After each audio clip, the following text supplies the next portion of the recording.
weird sight to see after we've only seen Jackie in a Boston Red Sox jersey. You guys want to guess how old? Let's Bill do this. Patrick didn't count. He's only 25. You want to guess how old Jackie is? Reading it this morning. Shock. I would say an email in my box over at Channel 25 that said that Jackie Bradley Jr., a true freshman, was going to miss the first few weeks of his first true freshman season because of an injury. And I was like, I've never even heard of this guy. Why they say this? And turned out to have quite the career, obviously, and now will continue his big league career over with the Milwaukee Brewers. What do you make of the news, Bill? 2 years, $24 million. You can opt out after 1 year. Yeah, I don't know. You're asking me now to transition to Major League Baseball, which I did watch a little bit of the Red Sox and the Rays on Tuesday afternoon. They had an exhibition game, but it was more about interviewing guys in the dugout than it was about the actual game. But gotta admit, Tim, haven't been able to transition to the Major League Baseball yet. I know we're, I think, a month away today. Is it April 4th? Am I wrong? It might be April 1st. But less than that. Spring training is underway. We're here, man. We're there. Yeah, we're there, man. We're there. I think it's April 4th is the first season game. I think I want to say it's Baltimore and Boston, to be honest with you. But yeah, okay. It's one of those things that I'll be honest, we'll talk about today, and then I'll forget about till June when I'm watching a Brewers game accidentally one night. I'm like, hey, you guys see that? Jackie Bradley Jr. is on Milwaukee, and you'll be like, yeah, we discussed that back on March 4th. You don't remember that? No, I don't.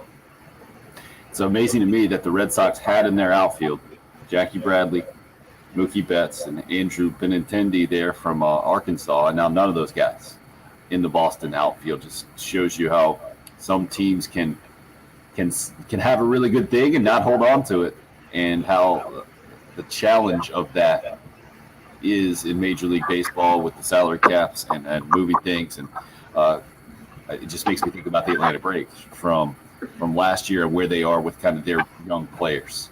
You got Ronald Acuna Jr. leading the way. They ended up getting Marcell Ozuna back. I know he's not exactly young, but certainly leading the league in home runs last year. Getting him back was huge this year for Braves fans, I think.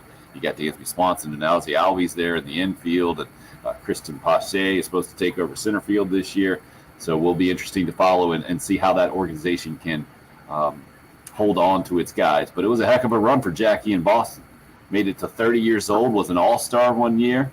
Will be interesting to see what happens with Milwaukee. I would not have picked the Brewers as a landing spot for Jackie, but that is the news this morning. Yeah, just for the record, Braves open their season 4 weeks from today, 28 days away, April 1st. Against the Phillies. So, yeah, if you're a baseball nerd, you're spending today very excited because we are now 4 weeks away from the Braves having a 3:05 p.m. first pitch time against the Phillies. So, you're exactly right. Can be even more excited. We're going to air those games on our sister station this year, ESPN 1320 AM. How about that? Chest bump, high five, whoever's in your house right now. Some of them will jump on 107.5 The Game, I'm sure, as well, throughout the year, the summer months, especially when Gamecock baseball is done, which, of course, most Gamecock fans hope will be at the end of June through the College World Series after a 7-0 start. That's how it's begun, and maybe a lot of Gamecock fans came to appreciate Carolina baseball kind of through Jackie Bradley Jr. and that classic 2-out hit, 2-strike hit he got against Oklahoma back in that 2010 College World Series to keep Carolina from going 2-Q, and then the run began. That began the run. You can go back to that moment, and Bradley takes a questionable pitch with 2 strikes that definitely could have been called a 3rd strike, and man, history would have been so much different. He goes on to be the most outstanding player of the College World Series. Carolina wins, 23 in a row or something ridiculous in the NCAA postseason after that. And now Jackie Bradley Jr. going to be a Milwaukee Brewer, the news of the morning. Did you see what Jim Boeheim was doing after his game last night? Or maybe it wasn't as a person not of great height, I'm pretty disappointed in Jim Boeheim. Well, literally. You saw this, Patrick? Yeah. I mean, him, Roy Williams, and Krzyzewski have clearly never had a season like this or never been on losing teams because they cannot handle it at all. They're the 3 source losers you've ever seen. It's unbelievable. But they didn't even lose last night. They won. They beat Clemson by 10. That was a good win for them. So what's his problem? I just assumed they lost. I didn't even know they won. He's an old crotchety man. That's his problem. Oh my God. Us short people, and this reporter is shorter than I am, so us short people stick together. I've got this guy by about 4 inches. I'm 5'6", 5'7", if you want me to lie a little bit, 5'8", if I've been into the bourbon and want to just really impress you. But 5'6" is right. So, but yeah, Jim Boeheim, what a jerk, man. Just get out of here. Just go home. Go retire. Turn the program over to somebody else. You and your antiquated ways. What are his antiquated ways, by the way? Plain zone? Referring to height. Height is a joke. We have a producer that's not here this morning that does the same thing. I see. You should probably read his exact quote. If I played them on talking about 2 of his players that he was asked about, we'd be 22. Go back. That. What? Yeah, you got to explain the story better than that, man. So yeah, you can't just read the quote. The only line that matters is the last one. No, but you have to put it into context. So there's a reporter who covers Syracuse basketball for The Athletic. His name is Matthew Gutierrez. He tweeted out earlier in the week that Syracuse would be about 17-5 if Jim Boeheim would play a couple of reserves more minutes. So then I guess this reporter and Boeheim had a conversation Tuesday, and he tweeted out, "We're all good on this." And then on Wednesday, Matthew Gutierrez, his name, he asked a question, I think, after the game, and then Boeheim takes the shot. If I had played these 2 guys, we'd probably be 22-2 now. I just didn't see it, couldn't figure it out after 45 years. I need a reporter to figure that out who has never played basketball and is 5'2". He also I can play it if we want. But he said it like it really soft. Like he didn't say it with his chest either. Do you think in all seriousness, do you think get it again. Do you think he was joking, like it was just a joke that we're misinterpreting? I'm joking halfway. You want to listen to it now? I can just play it right here after the You ready? Here, Patrick's working hard. All right, good. There you go. Can he? That's the question. But if I played Jesse and tonight, we'd probably be 22-2 now. I just didn't see that. I figured it out by myself after 45 years. I need a reporter to figure that out. Who's never played basketball, is 5'2".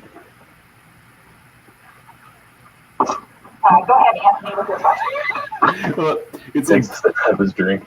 Impossible to tell, I think, on Zoom and to know their relationship. Like, to me, that almost sounds like Will Muschamp trying to be funny. You know what I mean? Or thinking he's being funny, or like that he has that level of relationship with a media person, and then the room. Like I was in that room so many times. I feel like on weekly press conferences, so when Muschamp would take a little jab like that, I'd chuckle a lot of times, but then I look around and I feel like I'd be the only one that thought that was funny at all. Yeah, you really don't. In fairness to Boeheim, you don't know what the private conversation was said, and it does sound like he's coming across as trying to be funny. It's just short people would take offense to that. Prefer you not go down that path. We're well aware. We have mirrors. We see other people on a daily basis. Good. That was the second funniest thing to happen in college basketball, though, yesterday. Oh, yeah? What you You got guys know topping that? Story topper. You know the name Bryce Aiken? Or Yeah. anything that happened with a kid named Bryce Aiken? He's No, a let's hear Seahawk it. kid, right? All right, here. I have another sound for us. Oh, how Tell me about if you can this? interpret this. What a producer. On the body. Oh, his first miss of the year, right after he said to somebody, "I never miss it." This kid, Bryce Aiken, he was a Harvard student, but they canceled their season, so he's playing for Seton Hall. Has been, I think, 33 of 33 from the free throw line this year, and he was jawing with somebody from UConn, and he said, "I ain't never missing," as the ball was leaving his hand and just dings the front of the rim. And then he also missed He also missed the back end of the free throws. He missed His both first of them? 2 shots. First of all, I'm very concerned about the audio of that the rim there, or the basket. That seemed like pretty aggressive audio on that miss. I mean, he hit it hard. It wasn't even I was going to say, I've had a couple of gyms around Lexington that were built in the 20s. I feel like that was the sound you got when you hit the rim. Wow, that was impressive. That's good stuff, though. So obviously somebody got in his head there on the line, which is what you got to do when you're on the free throw line. Especially. He said it as he was releasing the ball. Like, it wasn't even say it and then concentrate on your shot. That clearly screwed him up. And then he was just in his head and missed the second one. Good stuff. 100% on the year. Should we go back down the path of worst trash talking? I think we did best trash talking one day. Is there a worst trash talking that we have to get into? Well, this reminds me of kind of the combo Kevin Hart at an All-Star game. This is what the 5'2" comment and then trash talking. That's what this reminds me of right now. And it is a pretty good commercial where he's just yelling all over the place. And Neil Brennan says, "That's actually why you're yelling." He admits that's his thing. I do feel like that's kind of Jim Boeheim's thing at this point. Like, he's kind of bought into the crusty old man. Here's what I'm afraid of, Bill. I don't want their sports to be a world where coaches feel like they can't do this at all and show their personality. Because, coaches do this all the time with their team. Like, this is how you and Jen go back and forth all the time. And you do it in good fun, I think, most of the time. If you watch the live video stream, I think you'll see most of the time they're smiling at each other when they're going back and forth or end up smiling. I think it's Boeheim's way of just throwing a little shot out there, and it almost is more of a badge of honor, I think, for this reporter than anything else. That's how I interpret it anyway. Do you see it that way or no? I don't know if I'd interpret it as a badge of honor. I don't know their relationship. I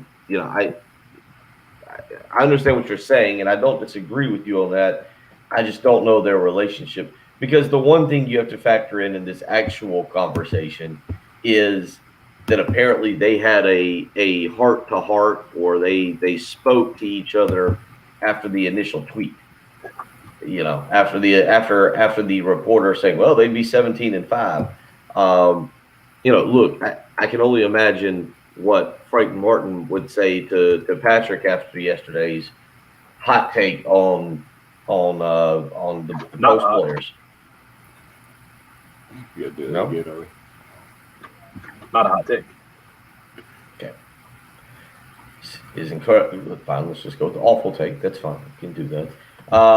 But no, I'm joking aside. Like, I think that's one of those things where we don't know the background of the friendship, of the relationship, and so you kind of go, well, all right, what exactly is their relationship? Off away from the media, away from the personal settings, is everything cool? Like, is that part of it? Do they joke like that all the time? Like, for Syracuse, we only pick up on one little instance like that, and it's kind of one of those things. Have they done that? Do they have little jabs throughout the year? I don't know. And so who knows what exactly is going on in that situation? Although, hopefully they're really good friends, and Boeheim saw that as a line he could cross. Yeah, I don't think so, because I think the guy, the reporter, tweeted it out as soon as it happened, and it is tough. The tweets, you can certainly misinterpret the tone, but I didn't get the hey, that was funny. I'm enjoying this. I got it as, you seriously called me 5'2". Either way, it's entertaining, and a good win for Syracuse. I think Clemson had won 5 in a row there in the ACC. I was looking up their kind of postseason resume yesterday when we were talking about Gamecock basketball, when you guys were yelling at each other. I was doing that thing where, this is uncomfortable. I should probably just look down and put my head up.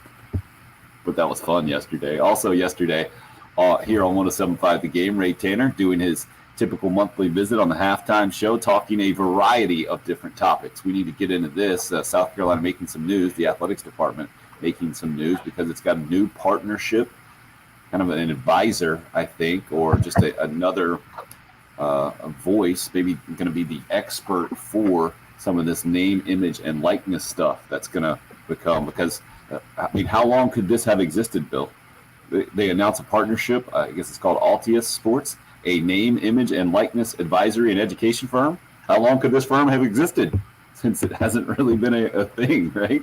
This is brand new to college sports. I don't know what this is. I did the only tweet that caught my attention that made me go, huh, what's going to happen here was, and this I think was in reference to Ray Tanner on our station yesterday, saying he wasn't sure what this meant for South Carolina getting into the EA Sports college football game. I feel like that should have been the first question for anybody that was trying to, hey, are you getting us into the EA college football sports game? Yes, sign us up. Go ahead. I don't care what the price is. Yeah, monthly fee of $1 million. Sure, we can find a way to do that. Who cares? So that was my question asked. There's still too much for me to wrap my head around with the name, image, likeness for me to try and figure out. See if we can help Bill through the process this morning. Would love your help as well. 803-404-6100 is the number. You can call or text as usual to get in on the show. Would love to hear from you. Rooster P was in early, 6:14 this morning from an old crotchety truck driver in Illinois. Oh. Good to have the old crotchety truck driver in Illinois there.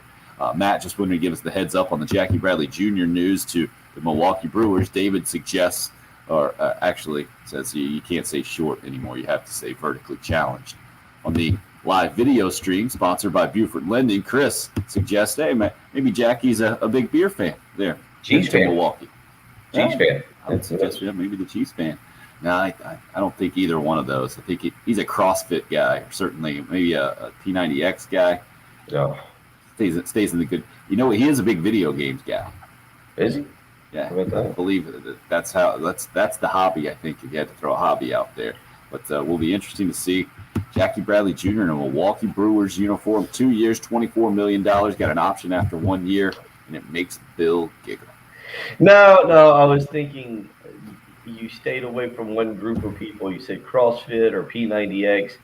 I feel like that was an open invitation to just take a shot at the F3 guys. Isn't that the new the new workout regimen kind of? I mean, those guys get up early.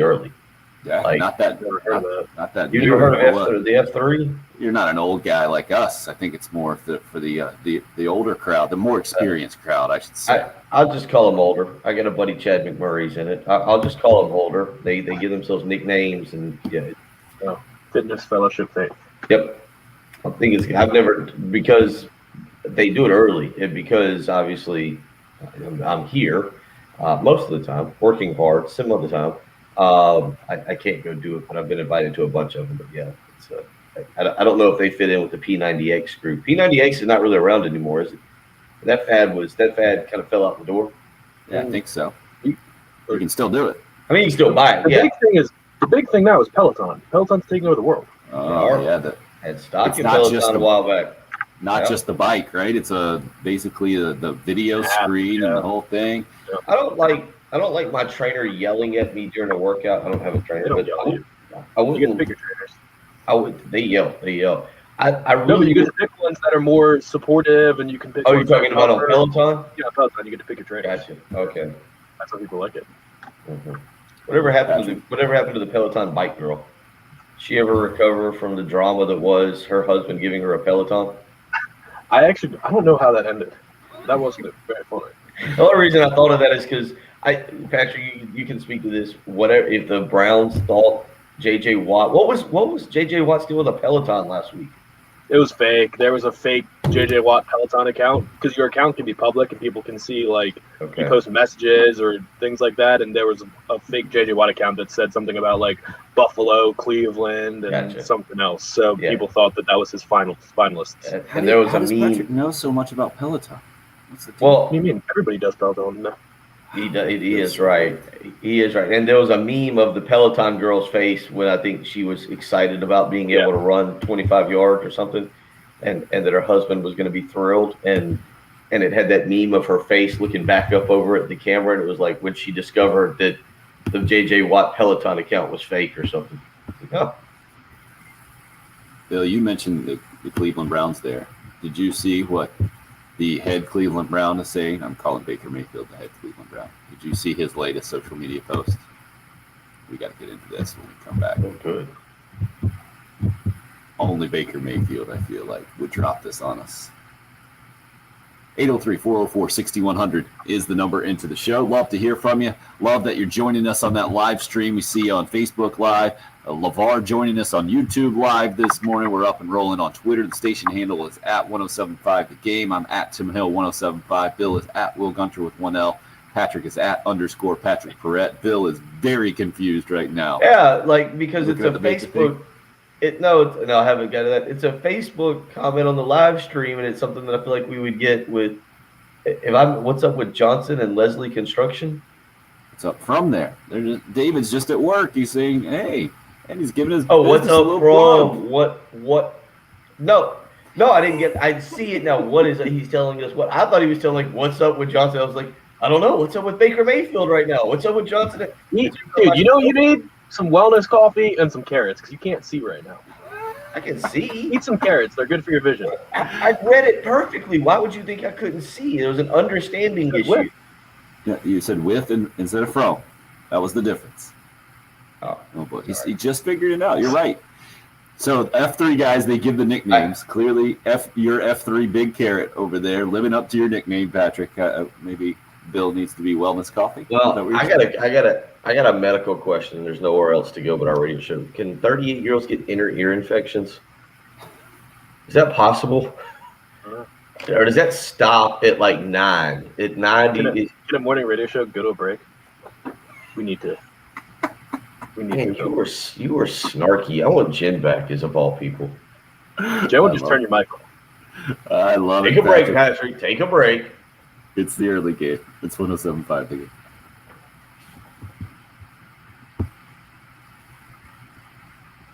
Oh, yeah.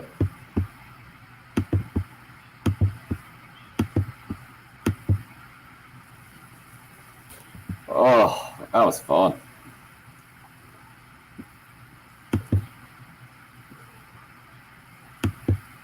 Morning, everybody.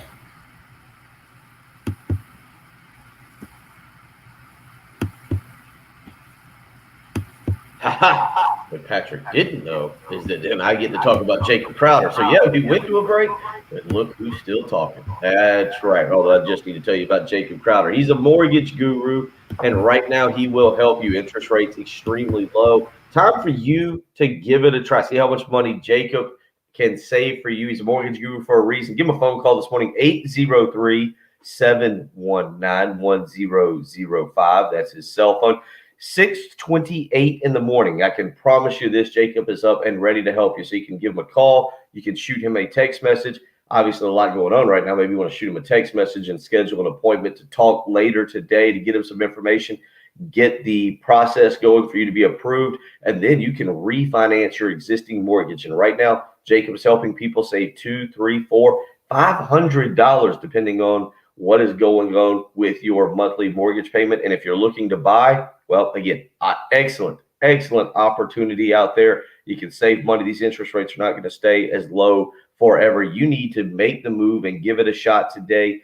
803-719-1005, or you can email them the letter J, Crowder, CROWDER at firstpalmetto.com. He's the mortgage guru, Jacob Crowder, with First Palmetto Bank.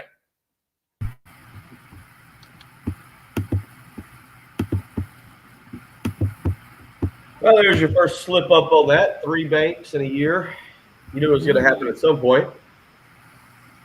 It happens. We had the right email address up there. You're good to go.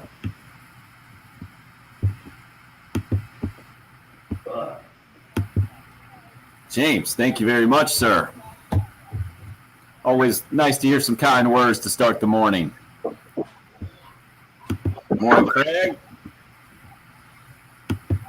I think that's an apt description there, Chris. Patrick being Patrick, Bill being Bill.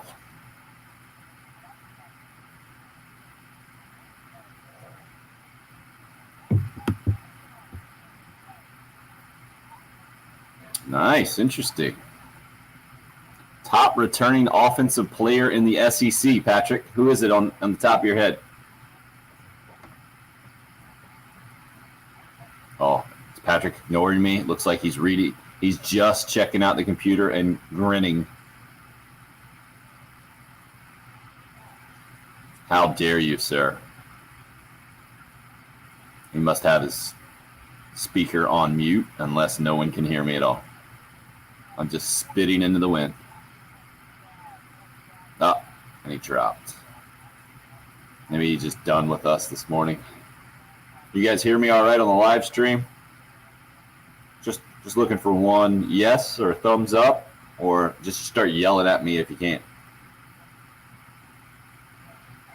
I tried to change the dang audio last night. So mad. I ordered a new cord. It's to plug into the computer. Thank you, Chris. I was just going to keep talking anyway. Thank you, LeVar. Steve, Ben, appreciate it. Thank you for the makes me feel like I'm not just sitting in my garage talking to myself. Thank you, Christy. Craig, yes. I hear you just fixed Tim. So I was trying to plug in the show audio into the laptop to get it going into the live stream. Apparently, I need one more piece that I'll have not before Monday. It sounds better? All right, Patrick, does it sound better on your end, my live stream here? Are you listening today, or are you just going to ignore me? Am I about to say? I think your voice is probably coming out a bit louder, yeah. Is it less like it's been, I think the technical term is overmodulated, sounding a little too much? Yeah, because I think that was drowning you out the last few days. Does it still sound like that or no? No. Sounds a little different? I mean, I don't know if it's from you, but there's like maybe a little bit of white noise in the background, but not really. I think it's better. All right. I did hit a setting in there where I could turn something down. That might help. Yeah. All right, Chris. Good to hear. Good to hear. Better is good. TJ from Johnson and Leslie. I'm guessing that means construction. Just wanted to say Gamecock Larry is the man. Go Gamecocks. He definitely is, TJ. I don't know why. Oh, yeah, I did get a note from StreamYard about the images. That might be why the Facebook profile pictures aren't popping up with some of these comments for some reason. I don't know what do you their mean, name the is. images? What's that? What do you mean, the images? Facebook had an issue, I think, with the pictures. I guess maybe StreamYard had an issue with getting the Facebook profile pictures up. I don't know what it is. I guess everybody should just switch to YouTube. What's that? I guess everyone should just subscribe to the YouTube and switch to that. I see what he did there. You guys see what he did there? Patrick's good. Probably better for everyone. Carlton's talking audio nerd with me. Thank you, Carlton. That's what happens. He was in the biz. So we got two people from Johnson and Leslie Construction hanging out watching us. Yeah, we got Johnson and Leslie. Except it's Henson and what was the first name? Sorry, Bill threw me all off just by being so confused. Henson and Wirt. Henson and Wirt. David Wirt. Johnson and Leslie. Maybe they're going by their maiden names for the business.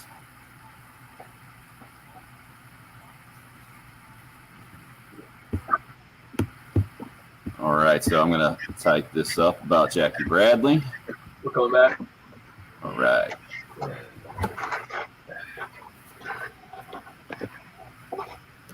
Yep. I want to like Baker Mayfield, but sometimes I think he makes it a little hard. He just makes it hard on me. You guys help me out. Baker Mayfield on Twitter 6 hours ago. So this is after midnight our time. I'm guessing just before midnight. I think this was in Austin, where he lives now. I believe that's where Lake Travis is. I had to do a college project, I think, on a county in the country. And for some reason, I ended up with that county, and I remember Lake Travis. It's weird, though. You know. Baker Mayfield, at Baker Mayfield on Twitter. Almost 100%. M and I think that's his wife, Emily, I guess calls her in. Just saw a UFO drop straight out of the sky on our way home from dinner. We stopped and looked at each other and asked if either of us saw it. Very bright ball of light going straight down out of the sky towards Lake Travis. Anybody else witness this?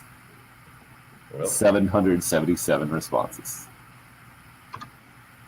Bill, where are you with the UFO thing? I view the UFO thing a lot like that conversation about LeBron James being the best basketball player of all time. I don't believe it, but there is a part of me that is open to it. Like if LeBron James keeps winning it NBA championships, I gotta eventually admit that he's going to be better than Michael Jordan if that happens. I don't see it now, but that's how I see UFOs. I don't know, but I'm reading the replies to this, and Patrick, isn't it Baker and Colin Cowherd that has had some extreme beef? Well, recently? yeah. Coward hates Baker. And somebody put out, they got a picture of Cowherd, and they just kind of like, obviously Cowherd didn't say this, but they quoted him and said, and they're saying Cowherd, like just something that Cowherd would say. It says, "I just don't like my franchise quarterback having alien encounters in the offseason. You know where you don't have UFO sightings? The film room. Why do you think you don't hear Tom Brady going X-Files? He's watching tape. I mean, come on, Baker." Their responses to this, I'm not going to get through all 777 of them, but I don't know. they're pretty funny. Show. They are. Why is this making Baker hard to like? Yeah, what happened here? It's 2021. Not believing in aliens is out now. Yeah, what do you got here? What are you? It's not trendy to believe in it. The FBI To not uncovered believe their in alien. Aliens are real. First of all, Confirmed now. Patrick, you're making a massive leap here. You're going from UFOs to aliens. Okay, they're not exactly the same. The unidentified flying object. Okay. They're riding around in a Chevy Tahoe? Nobody's actually physically seen the aliens. They've seen UFOs though. So UFOs are real. But unidentified flying objects. I mean, that could be anything, right? You just hadn't identified it yet. So what are you saying then? That Baker didn't see a UFO?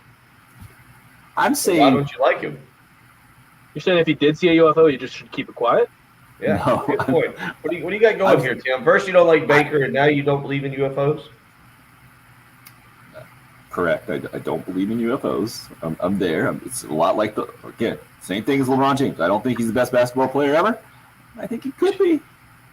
Patrick, what do you think Could about there that be analogy? UFOs? He goes from UFOs to LeBron James. I feel like this is the biggest stretch of sports talk radio ever. What movie is LeBron James going to be in soon? Space Jam. Oh, 2. it's right there. It's right there. So I need to hear more from. This is just classic. Maybe this is a generational thing. I got to be an old man. Baker, I'm guessing, is right around 25 years old, right, Patrick? You guys are about the same age. Yes, That's what you guys do. Yeah. This is just what you're going to tweet, and you're not going to. Why didn't you follow up?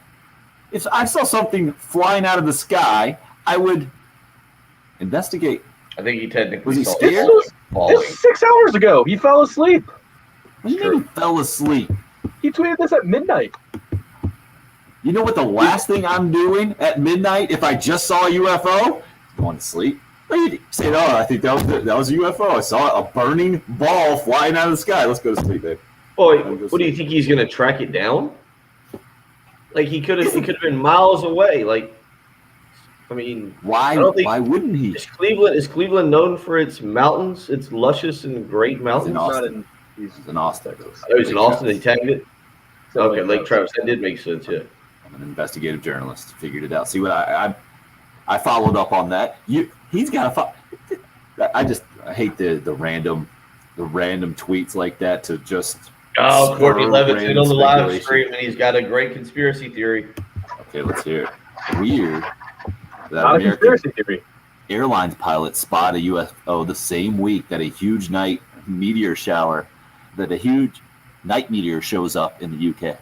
Couldn't that be the same thing? That seems actually pretty logical that it was just a meteor. No? Read the article. No, thank you. I'm not that guy. I'm hesitant to go down this path because I feel like they're listening, and this is the kind of thing that calls them to come and visit you. Oh my gosh. KT, I listen to a radio show in San Antonio when y'all go off the air, and there's listeners that call in all the time with sightings in Texas. So, Right. Patrick, what you're saying is, in 2021 in America, it is much more fashionable to believe in UFOs as opposed to not believing them. Correct. Is that what I'm hearing? Correct. I've never felt older. Bill, you're all in on this? There's definitely aliens.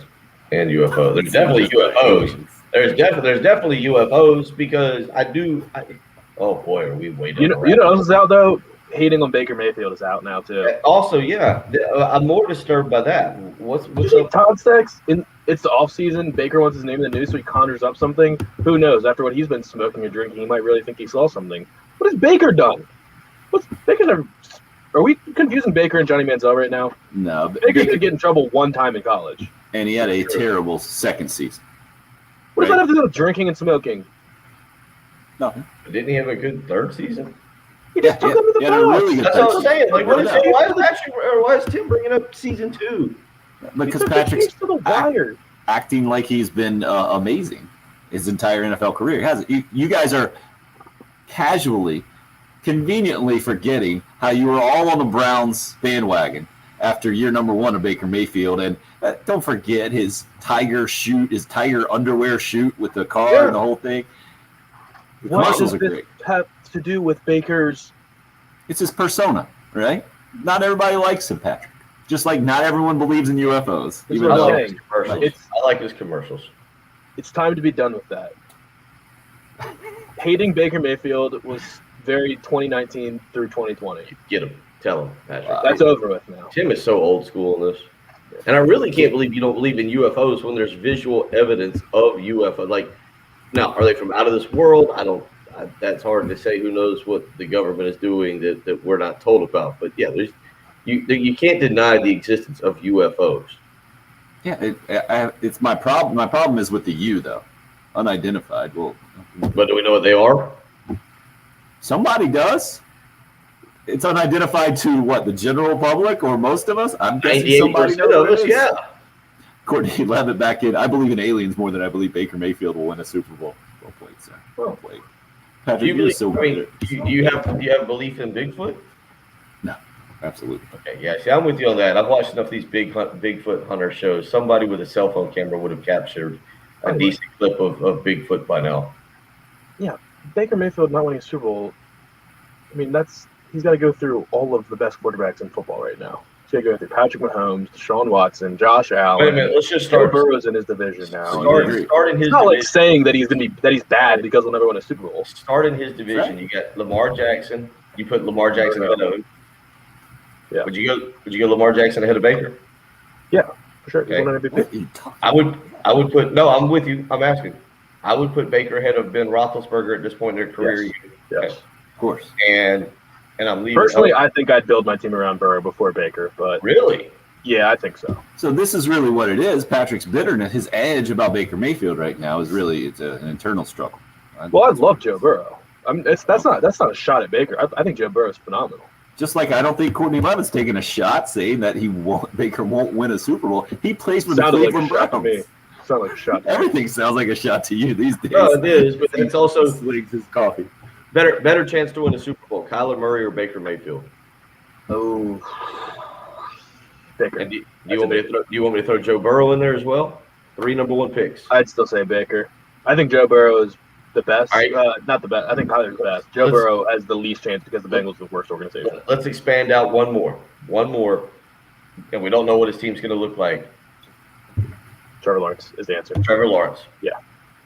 He has the worst shot. I knew where you were going with that, and the answer is yes. Yeah. Have you seen the latest Chris Sims ranking the prospects? It's on my list of things that I wanted to bring up today. All right. We got to get to Patrick's list as we roll on this morning. I have never seen him more. You brought up Colin Cowherd, and somebody brought him up the other day and said, you guys got to talk about the tier of quarterbacks and the whole thing. Typically, I don't do this, but this one is appropriate. With Chris Sims being on Sunday Football Night in America and the whole thing, and Clemson fans being involved in this now. He's ranking the quarterbacks in the NFL draft, and Trevor Lawrence is not number 1. We will discuss more as we take a professional radio commercial break here. It's the early game on 107.5.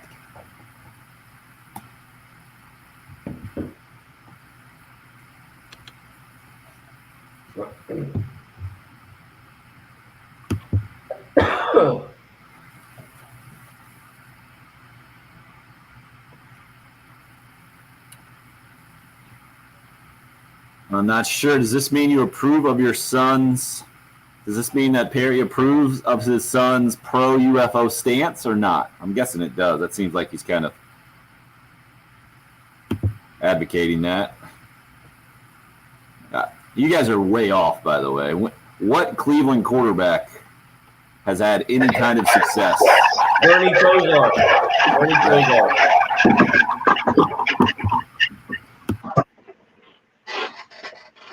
Who are we saying Baker has more weapons than? Burrow? Yeah. All right, I missed this. Billy on the Jesse's kidding here, right? Billy on the text line says the government has finally admitted that UFOs do exist. Area 51 is where the first moon landing was filmed. Is he being joking there? No, he's being accurate. They uncovered the files. Oh, boy. What? Oh, man, we got a ton of text on this thing. From 6:39 to 6:44.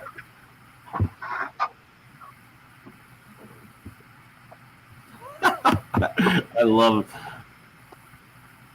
I love it. It is one of those mornings where there ain't a ton to talk about. We've ad nauseum to the basketball team. Did you guys see the story that Terry Bradshaw, when he was playing, I don't know what year it was, but had a surgery, an off-season surgery in Louisiana, and used the alias Tom Brady to go get a surgery so people wouldn't know it was him? One more time. Free time. You've had a lot of free time the last few days. Terry Bradshaw got surgery in the offseason when he was playing, but didn't want people to know it was him. And he used the alias Tom Brady. Whoa. Years In 1970-something? Yeah, before anyone ever knew who Tom Brady was. 1983. Yeah. 1983. Terry Bradshaw. Louisiana. Well, now I believe in aliens. What? Now I believe in aliens, clearly. It was like a shoulder surgery. Yeah, 15 hours. 15 hours ago this came out.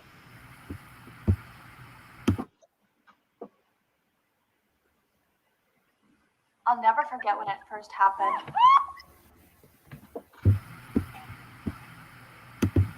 Did it technically happen yesterday back in 1983? Did it what? So I'm looking at the article, and it came out 15 hours ago. And I was wondering if it happened on March 3rd, 1983. Yeah. It says, on this date in 1983, it's a quirky research tweet.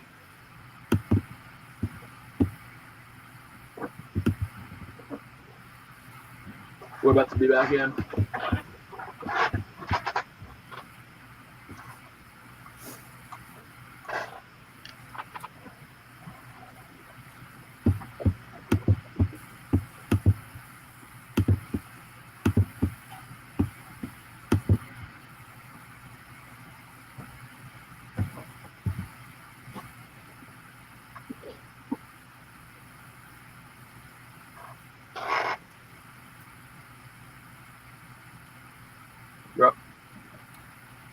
See, I think this is where I need to hear someone's voice to determine whether I believe them or not. Because when Baker Mayfield just goes to Twitter and says, I just saw something fall out of the sky. Does anybody else see that? I'm not just, I don't know why it makes me frustrated, but he could have just gone to our Hot Take Hotline. That's one of the reasons it's there for you 24/7. Call 803-978-6654. If you need to vent, if you need to tell us about something that just happened in your life that was significant, maybe you need confirmation.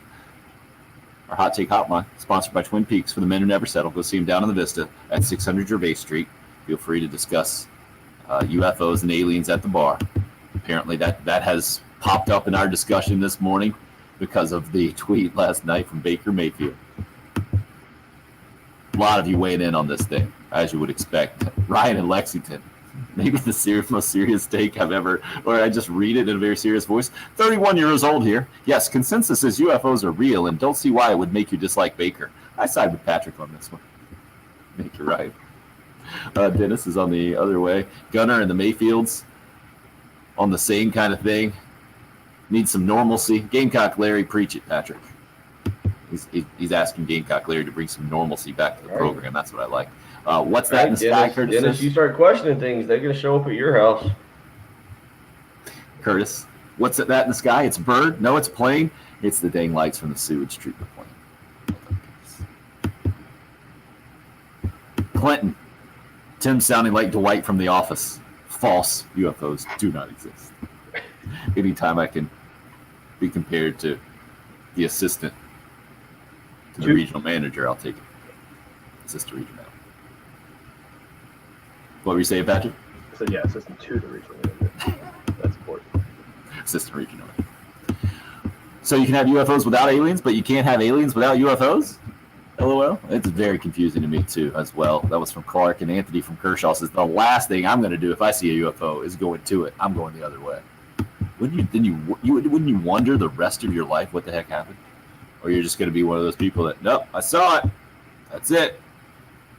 All right, yeah, Patrick. I hold on real quick. Like the one time I was deep sea fishing. This is when I was little, probably 10, 11, 12 with my grandfather. Yeah, we were deep sea fishing. Great start to a story. And we passed a crate that was just floating in the ocean. And like I just remember it. And the crew, I was the youngest, obviously. I was with my grandfather. And I really felt like we should have gotten the crate out of the ocean and opened to see what's in it. And instead they were like, no, you don't mess with these things. You just kind of let them float. And I was like, and I remember at the time being like, I don't know what could be in it. You know, it could be anything.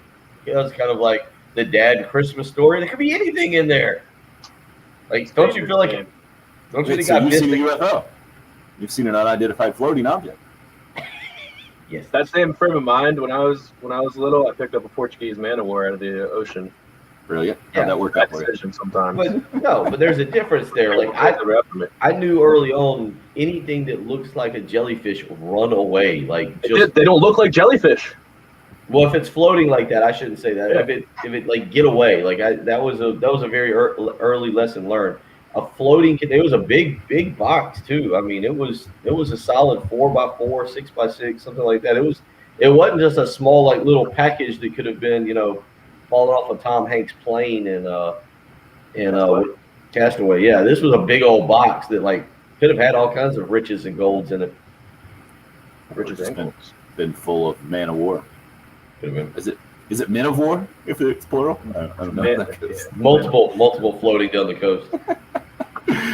All right, Patrick, hit us up. You got your list there of things to talk about. Chris Sims ranking quarterbacks in this NFL draft. The only reason I even touch on it is because he's kind of been pretty dead on in the last few drafts, hasn't he? Isn't that the deal with Chris Sims and not evaluating quarterbacks pretty well? If you ask Chris Sims, that's what he would say. I mean, there was notably he put Lamar Jackson #1 and Josh Allen #2 in that loaded QB draft, and he had Sam Darnold 4, who everyone thought was #1, and Josh Rosen 5. So he was spot on there. But he also had, I think, Drew Lock and Dwayne Haskins well ahead of Daniel Jones and was high on those two guys. And it's not like he hits every year. Nobody hits every year. I don't think his list is outrageous. I'll just read off his top 6. It's Zach Wilson #1 is the thing that everyone's going most crazy about, but that's not the most egregious thing to me. Trevor Lawrence #2. Mac Jones #3 is crazy. And Kellen Mond #4 ahead of Justin Fields and Trey Lance. That's crazy. Anyone that Kellen Mond is so average. I can't imagine anyone watching Kellen Mond play and saying, yeah, that is a first-round quarterback. That is a franchise quarterback right there. The Clemson game in 2019 was one of the worst games I've ever seen played. Any Clemson fan that watched Kellen Mond play against them in 2019 is laughing right now. But you can have a bad game. And this is the thing about the evaluation process, right? Dwayne Haskins never had a bad game at Ohio State when he was Purdue, playing, right? Yes, Purdue. One game. Purdue. But clearly not an NFL quarterback. And the projections were all wrong. When did he get picked, Patrick? When did your boys pick him? 15 overall. So all the experts and everybody who's trying to evaluate right now speak with so much certainty, and it's so fake. It is almost as fake as a UFO. Bill is pumped up after this first hour. That was a big yawn. We need to get back. I think I've got an inner ear infection going on here. If 38-year-olds can get that. Somebody get Bill some children's Tylenol. Yeah. Is that allowed? Like, what's go WebMD myself after this? Is it WebMD? Oh, that's gonna work. That's gonna work Yeah. out well in the Goes live well. video stream. Goes It'll be fun well. for everyone. Hour number 2 coming up here on the early game.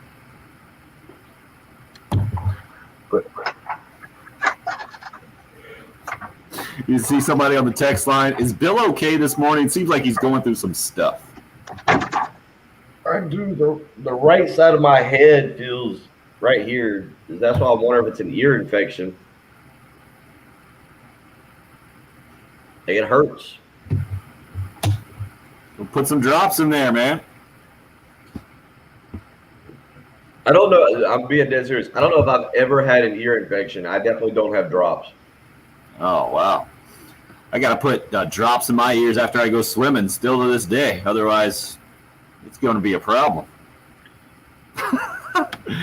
Good. That's solid, Jesse. Solid. You're about to find out your death.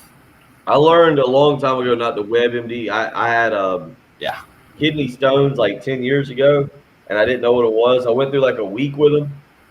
And so like on a Sunday morning, I started looking it up, and I was like, something's not right. I shouldn't have this all week. And I have more nausea than pain.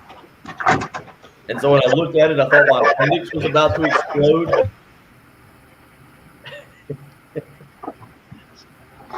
Did not go well. Jason, it's not an ear infection. It's aliens trying to contact you. They didn't put something in my head last night. Maybe that's what it was.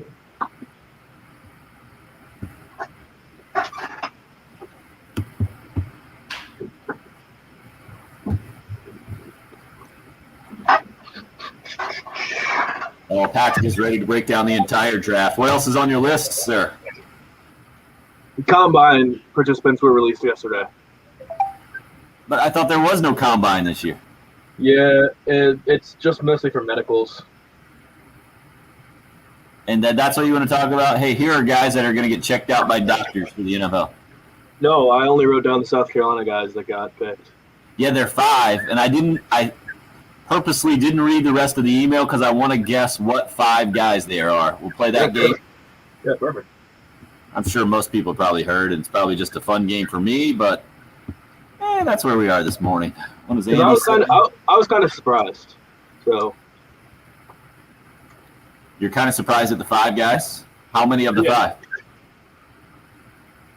That is not bedhead there. Environment T. That is late night here for Patrick. He hits the bed after the show. He is on that schedule. Yeah. I think they might be just jealous of your salad. That is Did you go lettuce the other day, or did you say salad? I forget. both work. Right, but what did you go with? It was lettuce. Ty Olenchuk, right? That's what you're talking about? Yeah. He's got a great head of hair. Somebody's got to carry on the Lawrence tradition there at Clemson, I'm guessing. Well, Lawrence and Gardner Minshew in the same quarterback room is going to be awesome. Patrick, you watch those Capitals last night? Nah, 2-1, one in the shootout. I saw they won. I saw Ovechkin hit a dude in the balls, too. Pretty funny. I'll be right back.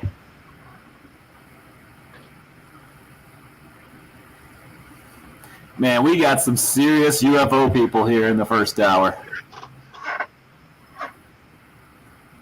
Have you guys been to the official UFO Welcome Center that David's talking about in Bowman? No, it's not. It looks like something that I don't even know. It looks like a trailer park or something. Right. I've seen pictures of it. I don't know why it's come up on this show before, but somebody sent us a picture of it one time. I found out about it from this show. Right. Oh no, Chris, you're just teeing Patrick up for a hour and a half soliloquy. Go ahead. Tell him all about it. It is only pro days. But the combine is just for teams to get their hands on players if there's medical questions and kind of get their doctors to take a look. But the pro day thing is really interesting, and everyone's trying to figure it out because some of the facilities that the players train at, like Exos is a big one. They've done their own combines, and it I'm seems guessing like the numbers were good. Yeah, pretty much every receiver has run 4.39. So like 4.4 is the threshold of being like elite speed, and just all the receivers just so happen to be 4.39 guys this year. How about this, Chris? You turn on the tape and you see what they did in college. How about that? Pro days are so overrated, man.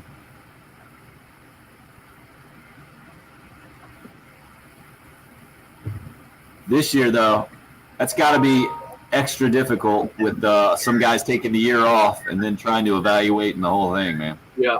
It's going to be an extra cluster and throwing darts at the old dartboard.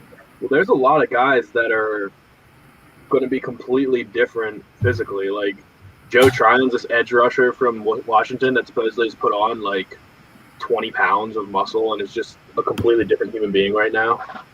Doesn't mean it's going to make him a better player. I mean, if he's much stronger, I don't know. It's hard to say. You can't bump somebody up for something you haven't seen, but there's going to be steals in this draft because people are going to be scared to draft certain guys.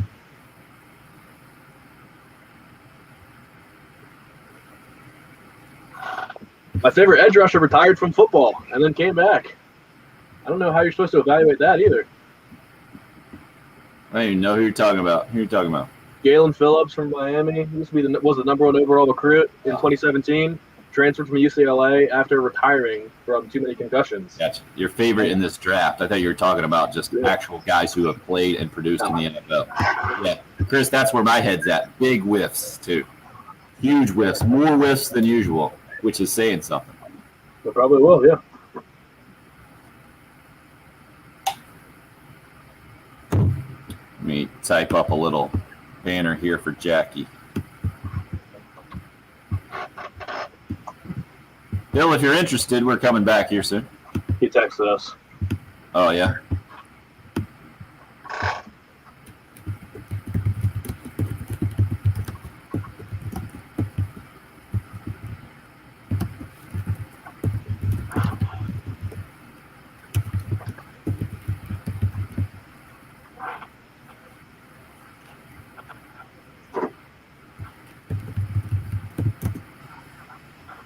All right.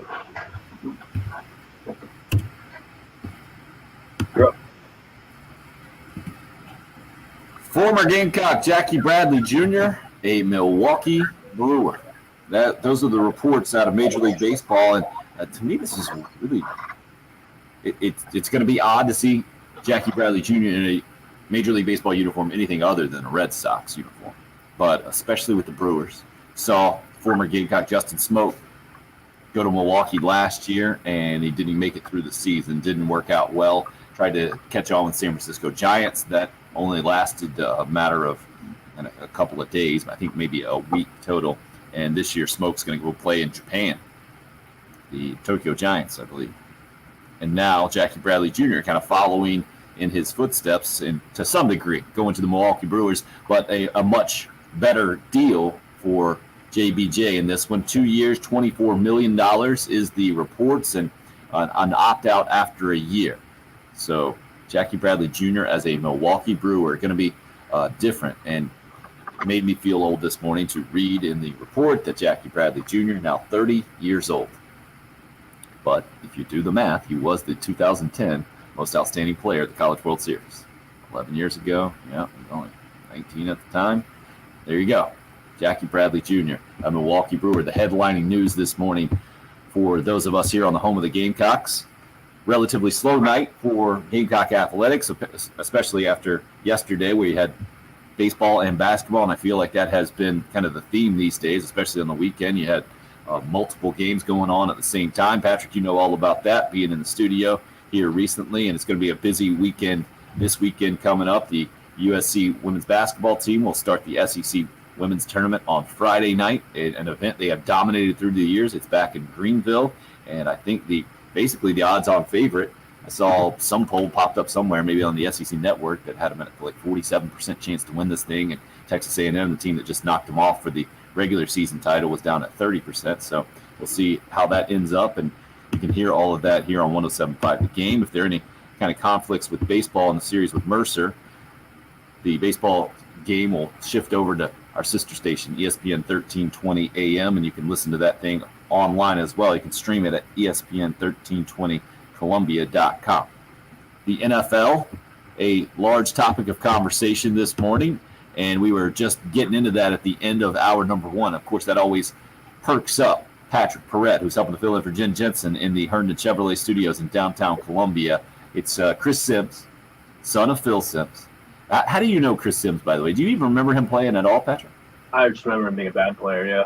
He was not a bad college player, that's for sure. I don't remember him as a college player at all. To me, this is the last time Texas has really been relevant nationally. Well, that's dumb because Chris Sims preceded Vince Young, I believe. So this was when Texas was Colt still McCoy was the last. very much relevant. You're right. So in my mind, it goes Major Applewhite, Chris Sims, Vince Young, Colt McCoy. And then since then, it's been a mixed bag. And obviously, the Tom Herman era didn't work out. And now he's an analyst for the A lot of drama there right now, too. Oh, yeah, with Texas? Yeah. Sarkeesian? Sark's not off to a smooth start? No gas, no brakes? Not working out? Donors. There's some drama with the donor, like players not staying out for the alma mater, and the donors saying that they were going to withhold all their money if the players don't stay out for the alma mater. It's That sounds right. kind of ugly in Austin right now. I would say. It's actually on the front page of my Twitter right now, on my Really? Explore page. It's the third thing down. Okay, let's get into some of those details then, if you It says don't UT mind. Austin football players say they were forced to stay on the field for the eyes of Texas to appease angry donors and fans. So this is the actual song. I think that's the issue, right? The Eyes of Texas. And what is the specific issue there? If we're going to go all 2021 on you. Let's get into the specific details on it. What's the problem with the Eyes of Texas? Because I don't even know the song. Was historically performed at campus minstrel shows. I'm sorry. Did I hear that right? The title is linked to a saying from. Okay. I'm reading this off of Texas Tribune. Okay, interesting. So the Steve Sarkeesian era. I mean, this is what Texas football is, right? Charlie Strong knows all about it. Tom Herman knows all about it. And when you have a bunch of resources, a lot of times it comes with a bunch of strings attached. And that's what Texas football is. And will be very interesting to see how Steve Sarkeesian handles this thing. A guy clearly that can call ball plays. We all know that. He can run an offense. But his ability to sustain a major college football program, I think very much a question mark. With his history, been rehabilitated, and now is back on top, feeling good. And to anybody who takes that job, Bill, I'm always like, hey, good luck, man, because that is much more than just a football job when you're talking about coaching at the University of Texas. You know, the way you worded that, I don't know if I agree with it. I think to be able to run a football program, he's shown that he can do it. I think it's the personal issues, right? I said sustain. Well, It even is a question because he didn't. I mean, there was nothing that was going to get him fired at Southern Cal right on the field. And there was, But it wasn't. It's not like they were. But that's the five in whole the country. Yeah. But that's the whole job at Texas. Well, I mean, I think the bigger question is you've only got an 18-game sample at Southern Cal.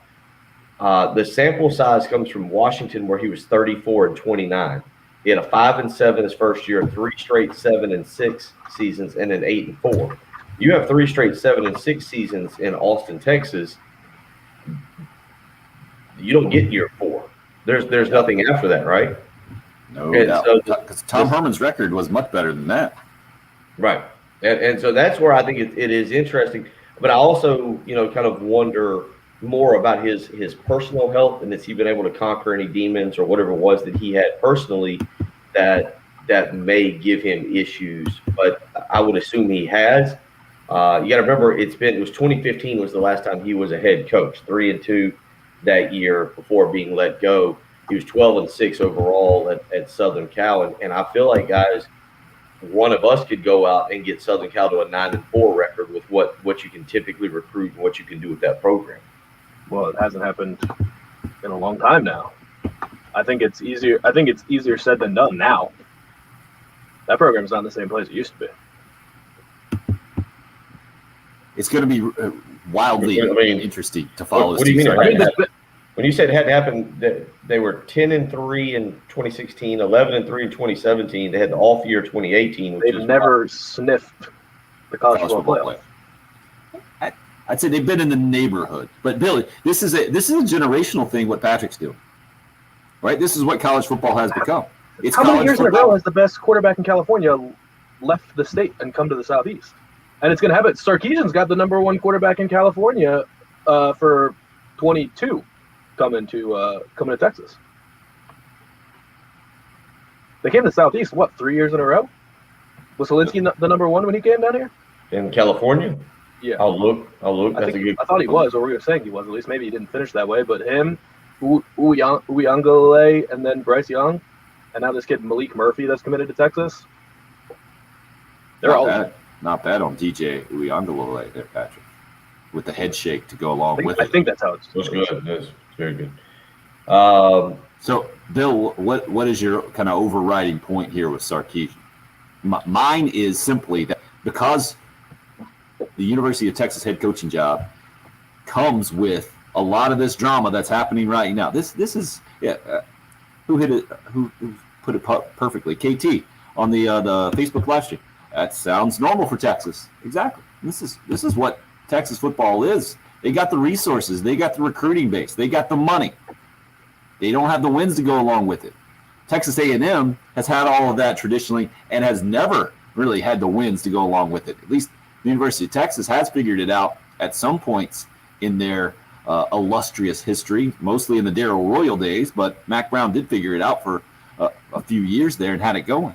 But since then, man, it is a lot more drama than sustained success.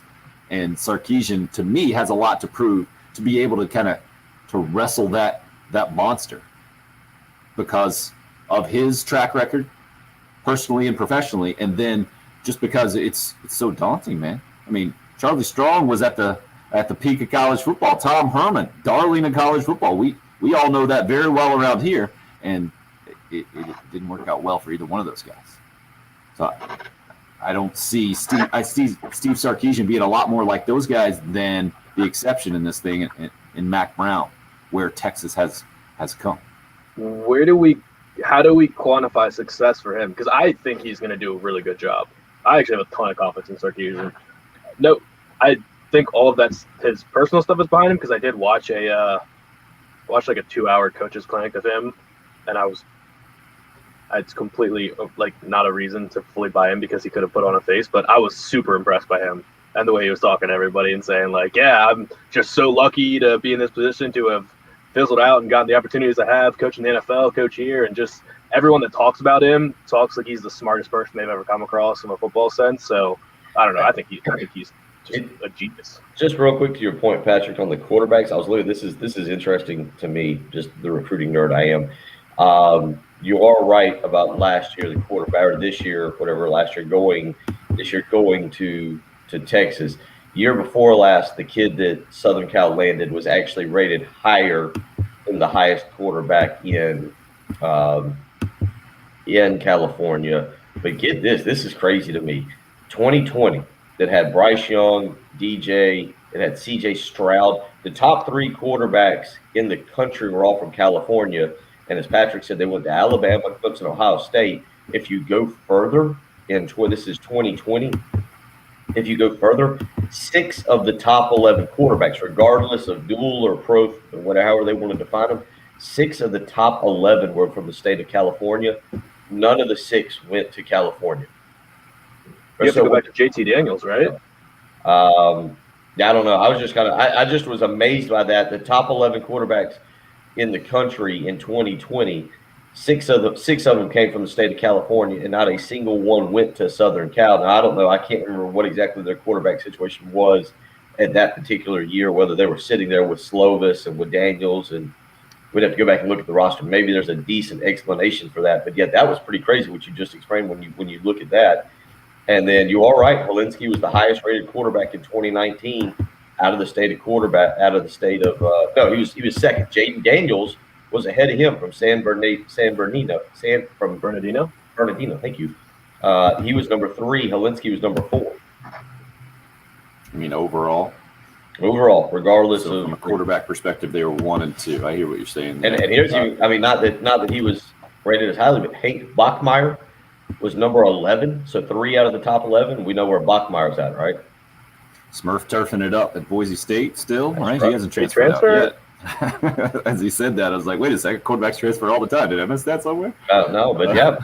So it is kind of crazy when you talk about Southern Cal keeping quarterbacks in the list. As you go back and you look at the last 4 or 5 years, that is a pretty wild statistic there when you talk about all the quarterbacks, and they've not been able to get any of them. So I think it was a good question that you brought up, Patrick. What is success for Steve Sarkeesian at Texas? And to me, it's a pass-fail thing. Very simple. College football playoff. He doesn't get to the college football playoff, it is a failure at the University of Texas. Well, what gets him fired, I guess? Not getting there in, 5 years, 6 years, something like that? That fair?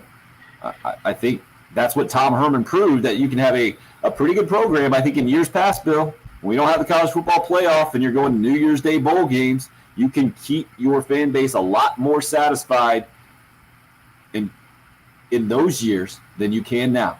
It's just, especially a program like Texas where all the money is and all the boosters and all the interest. You can't do it anymore. You just can't. They can't watch Clemson and Alabama in it every year and be okay with it. And that's the main challenge of that job, I think, is to deal with all of that, because it is pretty much an unfair standard, and Chris is exactly right, and losing to Oklahoma. Yeah, you got to beat Oklahoma.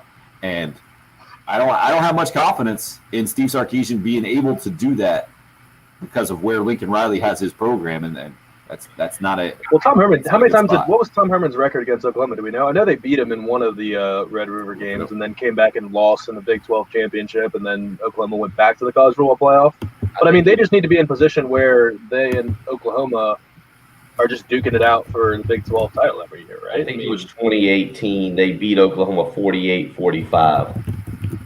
2018, they beat Oklahoma 48-45, and then lost 39-27 in the Big 12 championship game. And then that was the game that they beat. That was the year they beat Georgia in the Sugar Bowl there, and everybody thought Texas was back. And well, they did that a couple years. Who did they beat in the bowl game the year after that? It was like 2 years in a row where Texas had just massive bowl game. Was it Utah, right? I think Utah. When Utah 38-10. Right. You know, I think 1-3 was the record, I believe, for Herman. Yeah.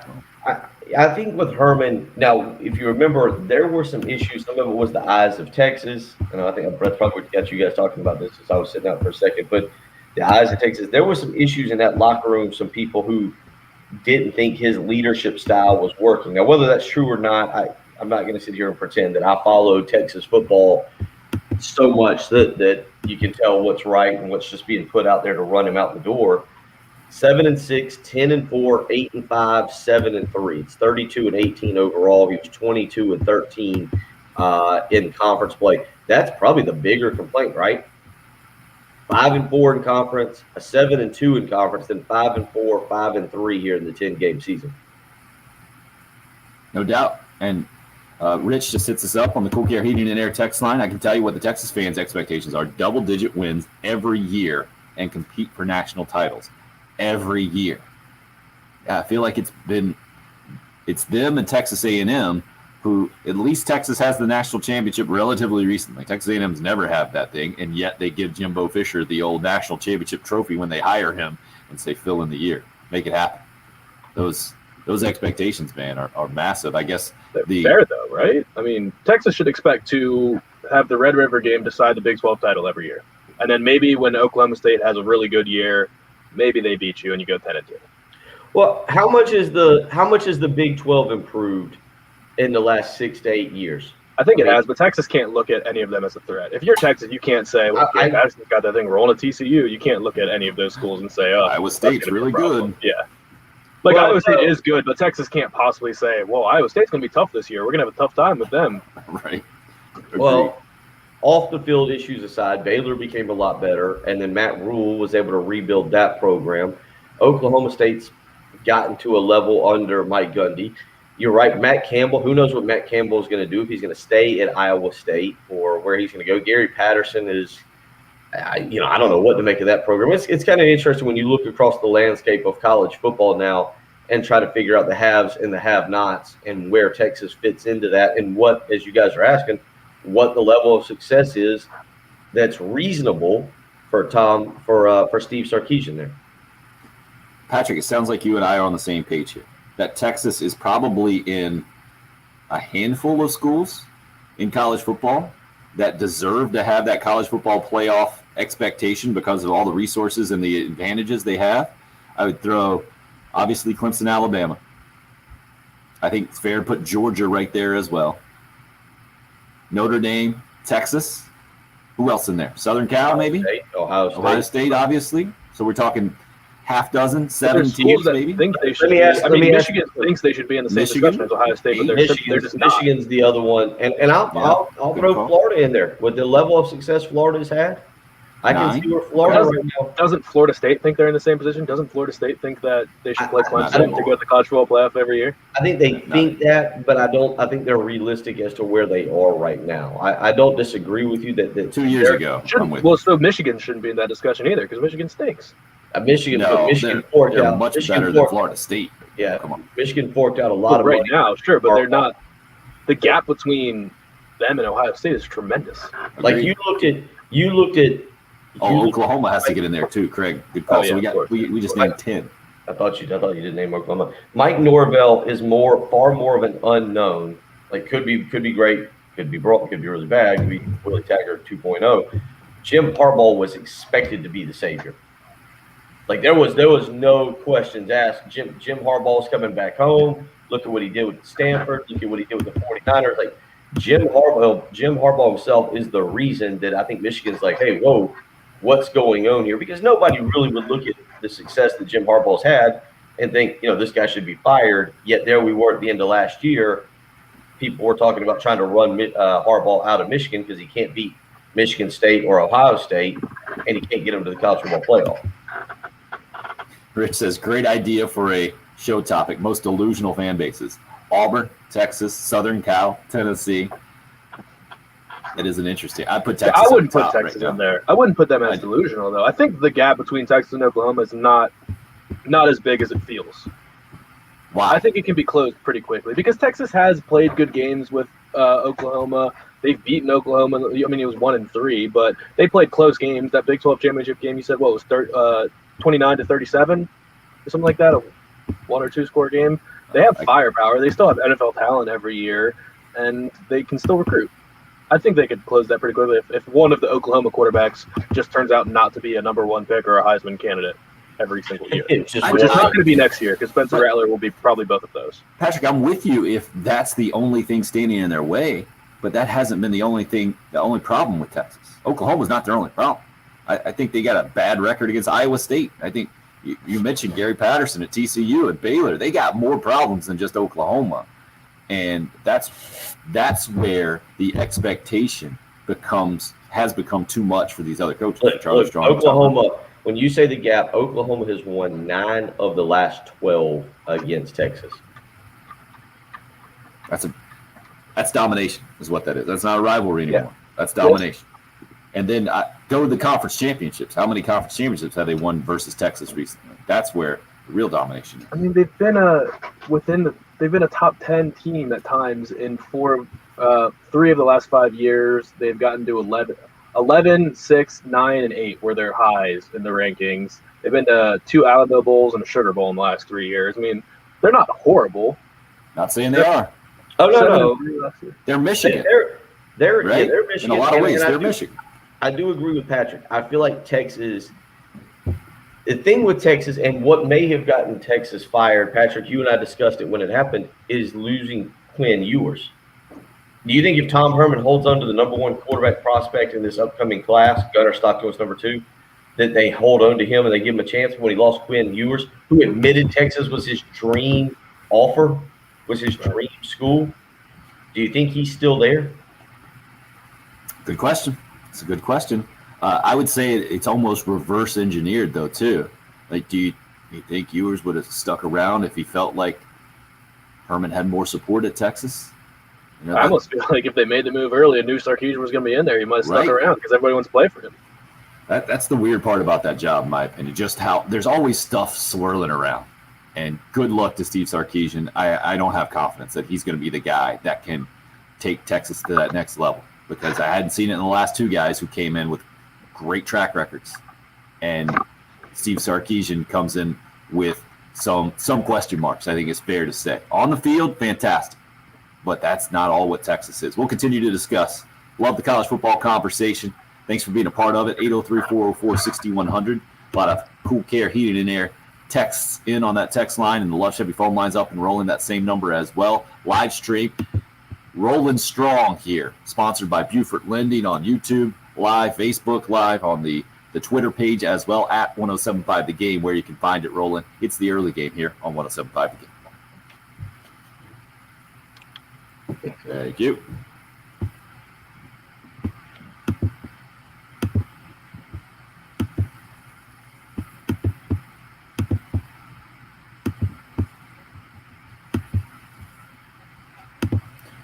All professional help. That's what we need on the show, clearly. It's also what I need at my house. That's a different story for a lot of different reasons. But the main way that I can help you today with some professional help is to recommend Zero Res Carpet and Air Duct Cleaning.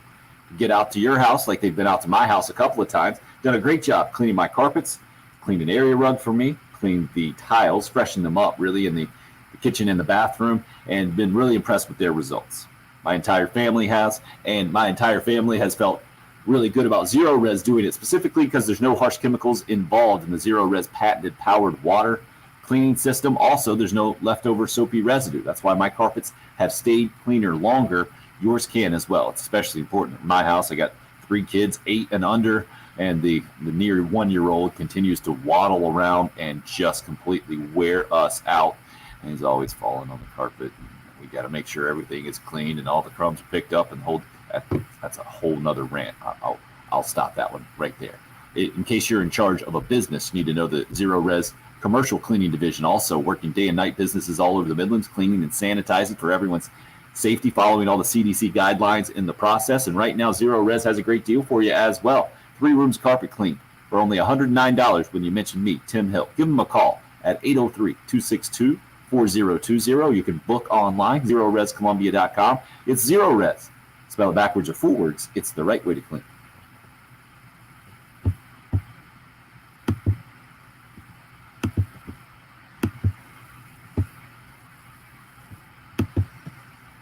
Oh, Patrick, what a pro doing that traffic report. Just a pro.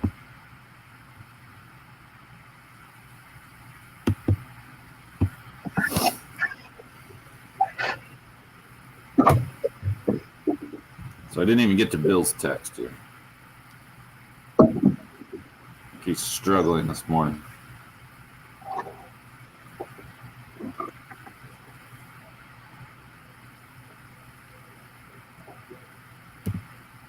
What else is on the list, Patrick? Did we get your whole list, by the way? Your combine. I stopped you at the combine last time.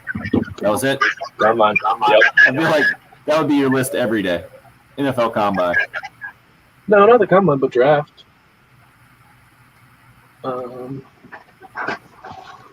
Jalen Waddle went on record yesterday and said that he prefers Mac Jones to Tagovailoa as well. Interesting.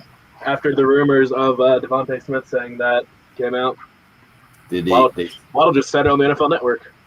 Did they say it? Why? Did they say why? Did he back it up at all? You just said same class, and I like them both, but I prefer Mac, basically. I think that's fair.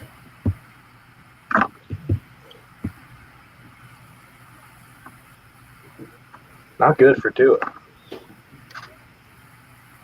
I think he's good. I mean, overall, compared to most people. Hey, Bill, if you need to sit this one out, man, we can handle it. No, this is the good thing about working at home. Honestly, nobody would know if we weren't doing a live stream. I don't have the same energy, but it's just because Patrick sucked it out of me a little bit yesterday with our spirited basketball debate. Craig said, did you see Waddle and Smith racing the 40? No, it's actually Waddle and Ruggs, which makes it more impressive because it was a photo finish. Shows you how quick Jalen Waddle is. I want to see him run a true combine top 40. I want to know how fast he is. How do you get into that, man? I don't get it. Well, because there's certain guys that have a chance to break the records. It verifies his handheld time. No, I like this. I like when people have a chance at breaking the record. Put on a uniform, play some football. Go watch track if you want to see some records, man. No, it's cool to be the fastest football player ever.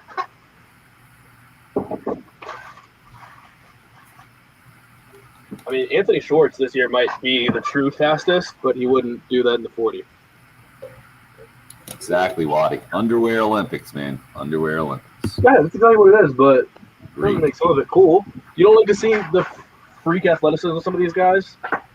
I like to see it when a guy can bench press 30 reps and then also run a 4.4 and then also have a 12-foot broad jump and just freakish things that most human beings can't do. It's cool. It does zero for me. You taking Waddy's advice there, Bill? A little rock and rye with some lemon juice.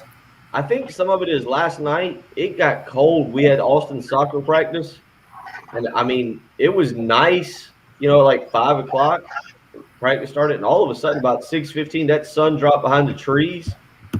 It was pretty chilly out there. It was quite a chilly evening. I think the other part is I'm groggy. I took a little medicine when I came home just to kind of make sure nothing. I hate taking medicine.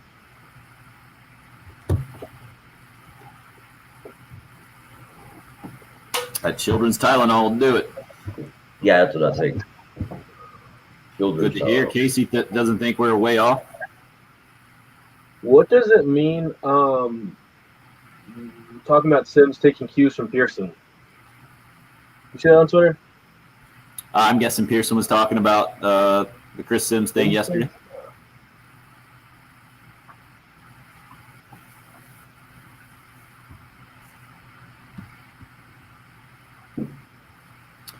Do you remember, since you're the combine expert, Patrick, who they put Clowney in there with? I thought it was actually like Rich Eisen. They did some kind of spoof. No, they always do it with Rich Eisen, but I'm sure they match him up with a freakish.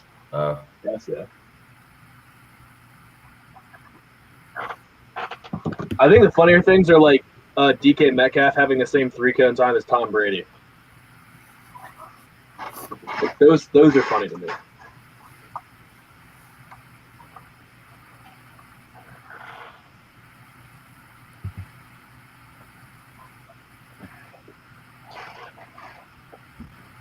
Yep.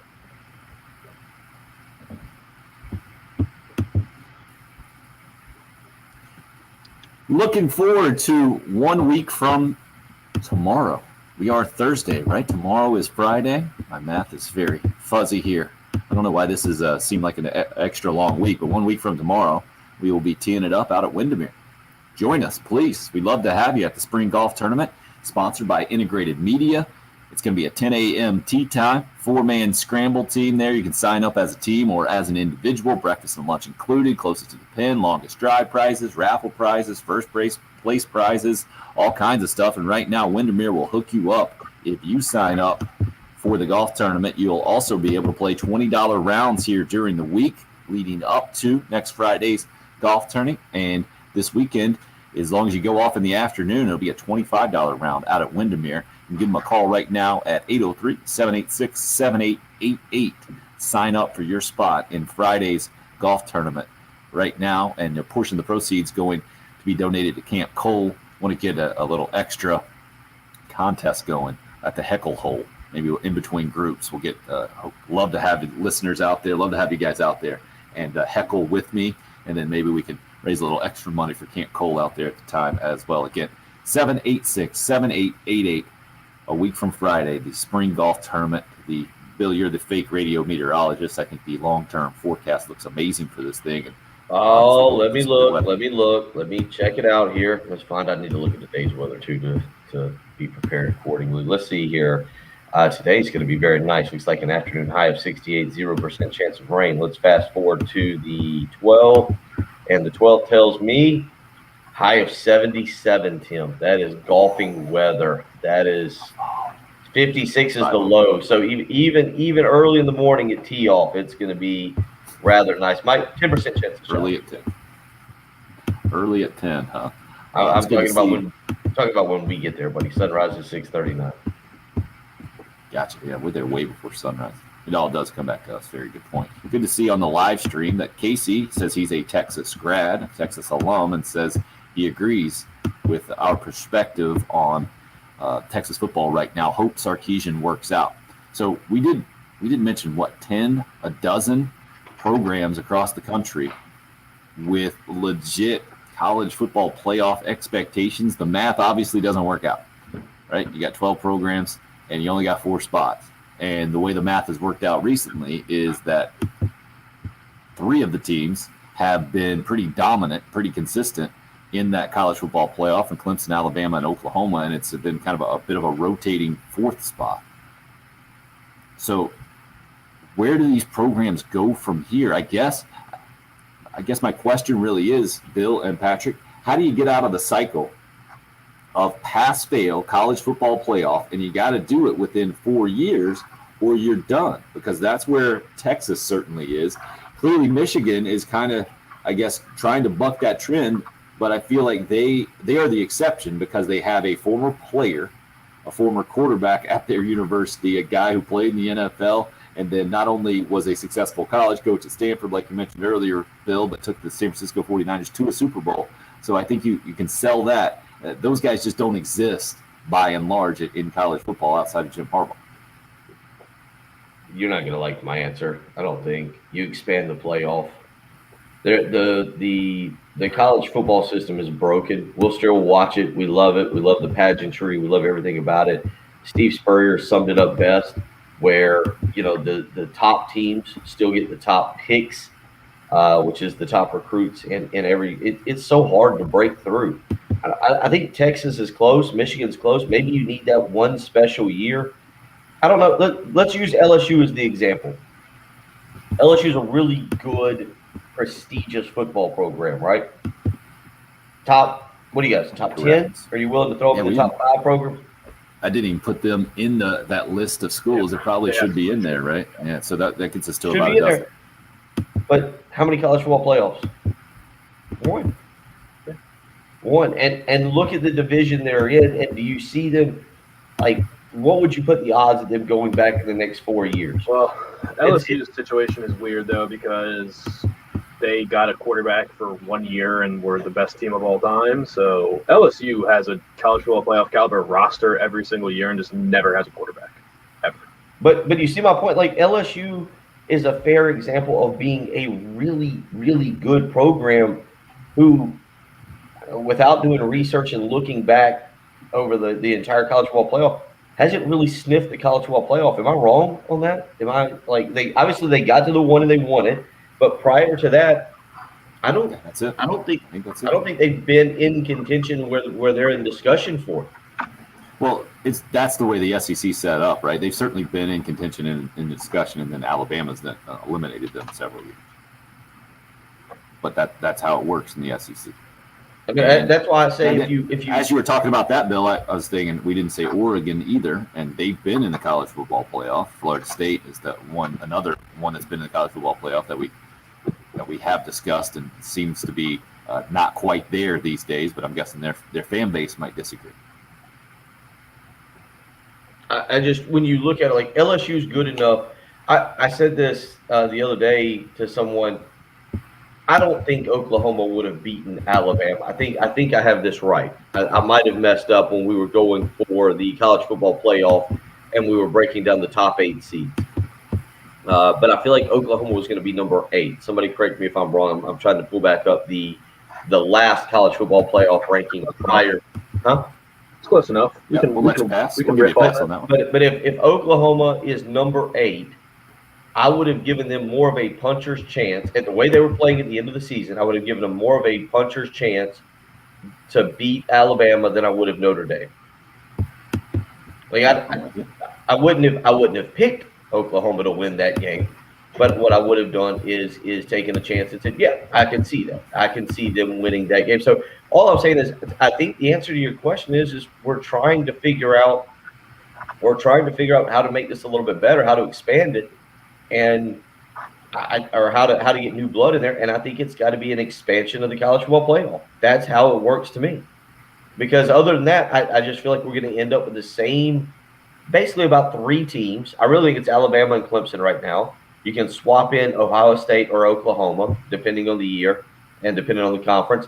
And then you get the weird rando 4th team, Notre Dame, Michigan State, Washington, Georgia finds their way in every once in a while. Yeah.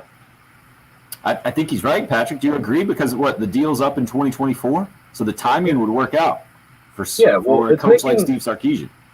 It's made too many seasons not count, basically. Like, if you're in Michigan and you lose a game early in the season, there's no reason to watch the rest of the season. Our season was a failure. Yeah. We're out of the playoff. We're done. And that's just no way. There's too many fan bases that are saying if we don't make the college football playoff, the season's a failure. I mean, Oregon, I think, is in that conversation, but I mean, Oregon goes to the Rose Bowl, it seems like, every year, and the Rose Bowl is one of the few games that actually seems to mean something besides the college football playoff. So I think maybe they're a little bit different because if you're a West Coast team, the Rose Bowl is meaningful. But yeah, most of the teams, if LSU doesn't make the college football playoff, the season's a failure. It doesn't matter if they were as bad as they were last year, a 5-5 team, or they go 9-3 and don't make the playoff. It was a failure. Yeah, and look, I've done a complete 180 on this.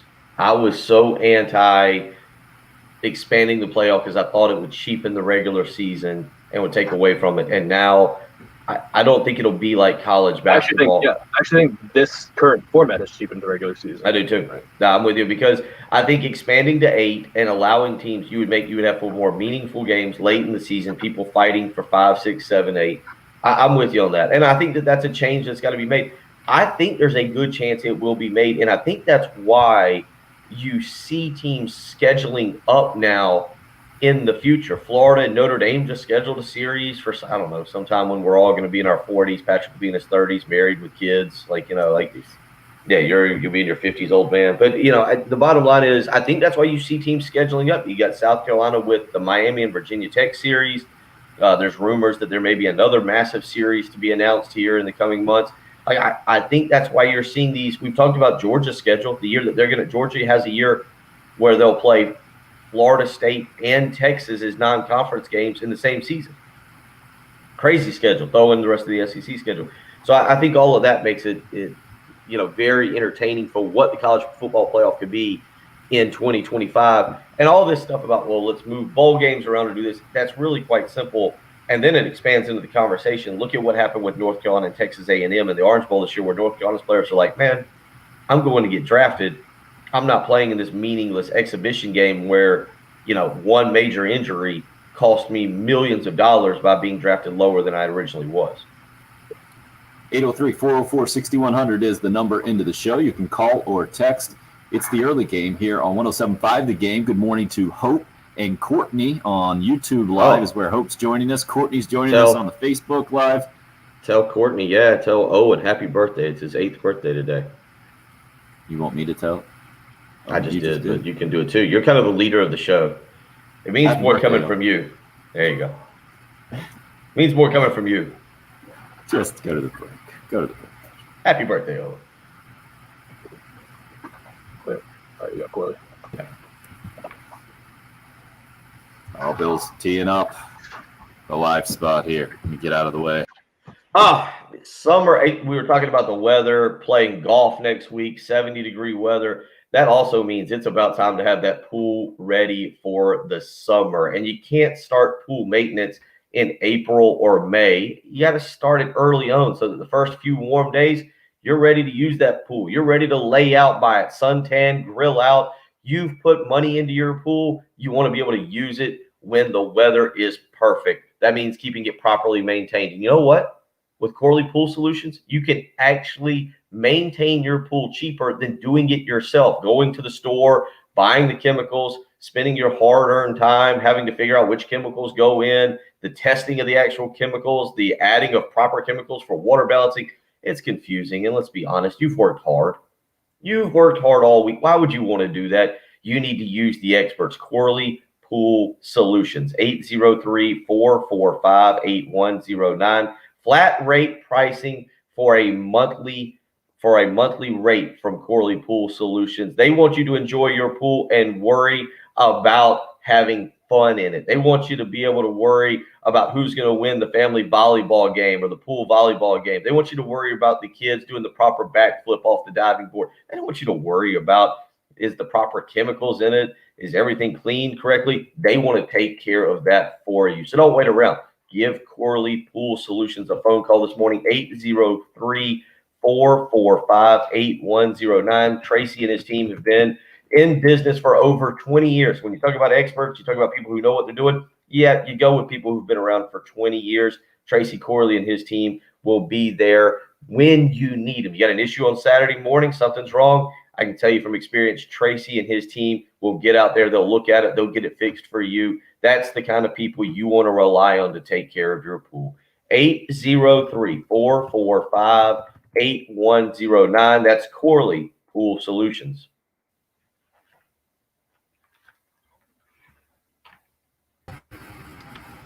Oh, he's making it through. Attaboy. Yeah, I'll be honest. In the studio, I'd feel a lot worse. Sitting here at home, I'm all right. I'll be all right. We've gotten this a couple of times already, David. Okay, Tim, new subject. They're agreeing. Josh says Patrick and Bill agreeing with each other today? That's boring sports radio. No, I do agree the playoff expand. I got to fight you guys then on UFOs. We'll do that. UFC, 5-year, $350 million deal with DraftKings. Whoa. All right. There you go. Whoa. We got Chavo saying morning X, LOL. Who is the X? That's interesting. Uh-oh. Sounds like Chavo's got. You guys feel free to work that out in the live chat. Sounds interesting. That's definitely a live stream information that whatever he just said there. Live stream content right there.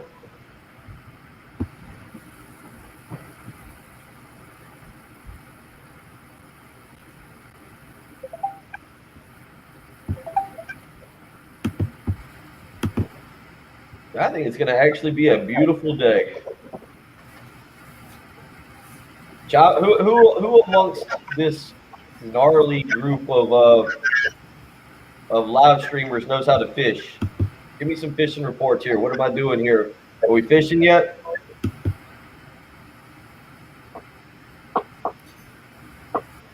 Yes, Waddy. Talked about it.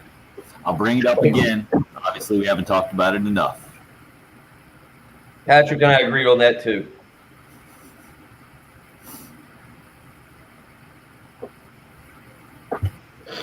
I think it's the constant changing in weather. 70 degrees on Sunday, 48 yesterday.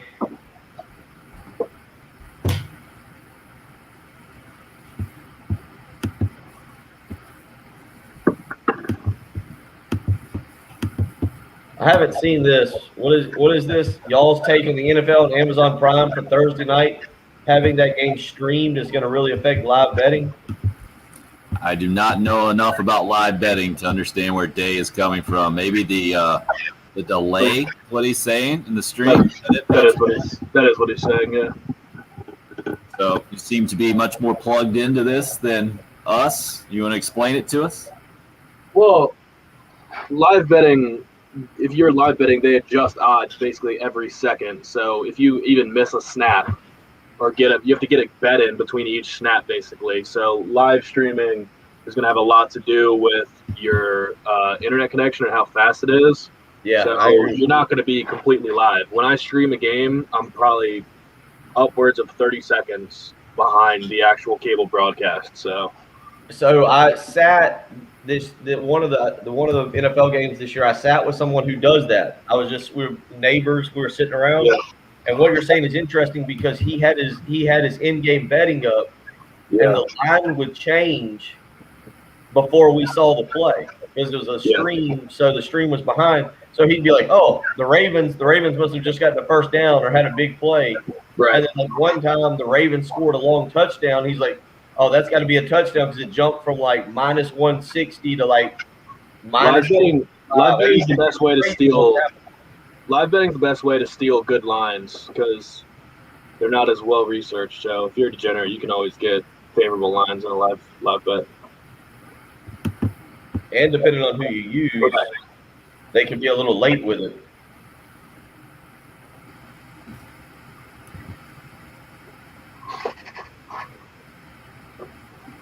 You're up. Man, this show has just been all over the place. If you just missed the conversation in the live video stream during the break, you missed a meeting of X's that we thought that has been explained now in the live video chat is just having the same last name as an X, I think. And also on the show, if you didn't join us earlier, clearly we haven't talked about it enough. Waddy bringing up on the live video chat as well. Jackie Bradley Jr. is the headlining news of the day. He wanted to make sure that we saw he signed a 2-year deal with the Milwaukee Brewers. We have mentioned that a little bit earlier, but obviously need to mention it again in case you're just joining us. 2 years, $24 million, with an opt-out after 1 year, which is basically about what he got paid with his 1 year, $11 million deal last year with the Red Sox in the final year with the Red Sox. Jackie's 30 years old now, and I just read this. You guys want to guess his career batting average? Jackie Bradley Jr. Yeah, it's low. He's had weeks of success, but more times I would go 234. Patrick? Probably a little below that. Say 210.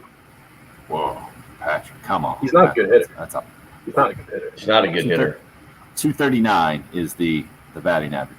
That was a really good guess, Bill. Career, yeah, he almost nailed that thing. 98 career home runs, 376 RBIs is where he's at. Maybe the best arm of any center fielder in baseball. All of his highlights are just outrageous throws from the back wall. You guys want to guess how many times Jackie has won a Gold Glove in his big league career now? 5. It's 3 or 4. I'm gonna go on the high end. No, I'm gonna go low end. I'm gonna go 3. 3. 1. What? Just one time in 2018. He's won a Gold Glove. That was the year that he was also the ALCS MVP. And who wins it every year then? Mike Trout? Pierce went on to win it the next year. It's tough. Outfield's kind of dumb, right? Because typically you only get 3 outfield Gold Gloves in each league, and usually they all go to center fielders. Or because you have only 3, sometimes you might have a right fielder with the rocket arm in there as well. So it's kind of silly. Clearly, Jackie Bradley Jr. is considered one of the best defensive players in baseball. Otherwise, he's not making $12 million to hit 239. So the awards are kind of inconsequential when you think about that. But now Jackie Bradley Jr., the former Gamecock, going to be a Milwaukee Brewer, a lot like Justin Smoke was last year, where it didn't really work out for him, and now he's going to finish up his baseball career over in Japan, or he's at least taking a detour over there this year. That Smoke 20. I know we only got 20 seconds, so I'll get maybe this next hour. Does that park help him? Is that a hitter's park you're talking about? Yeah, I think Miller Park is a bit more of a hitter's park. Got a cool slide. But it'll be probably more interesting to see how he plays center out there. Hour 3 coming up. Clear.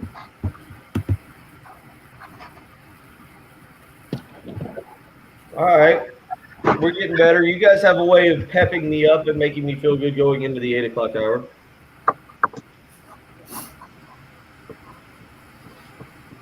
Salt into the wounds. Who was that from?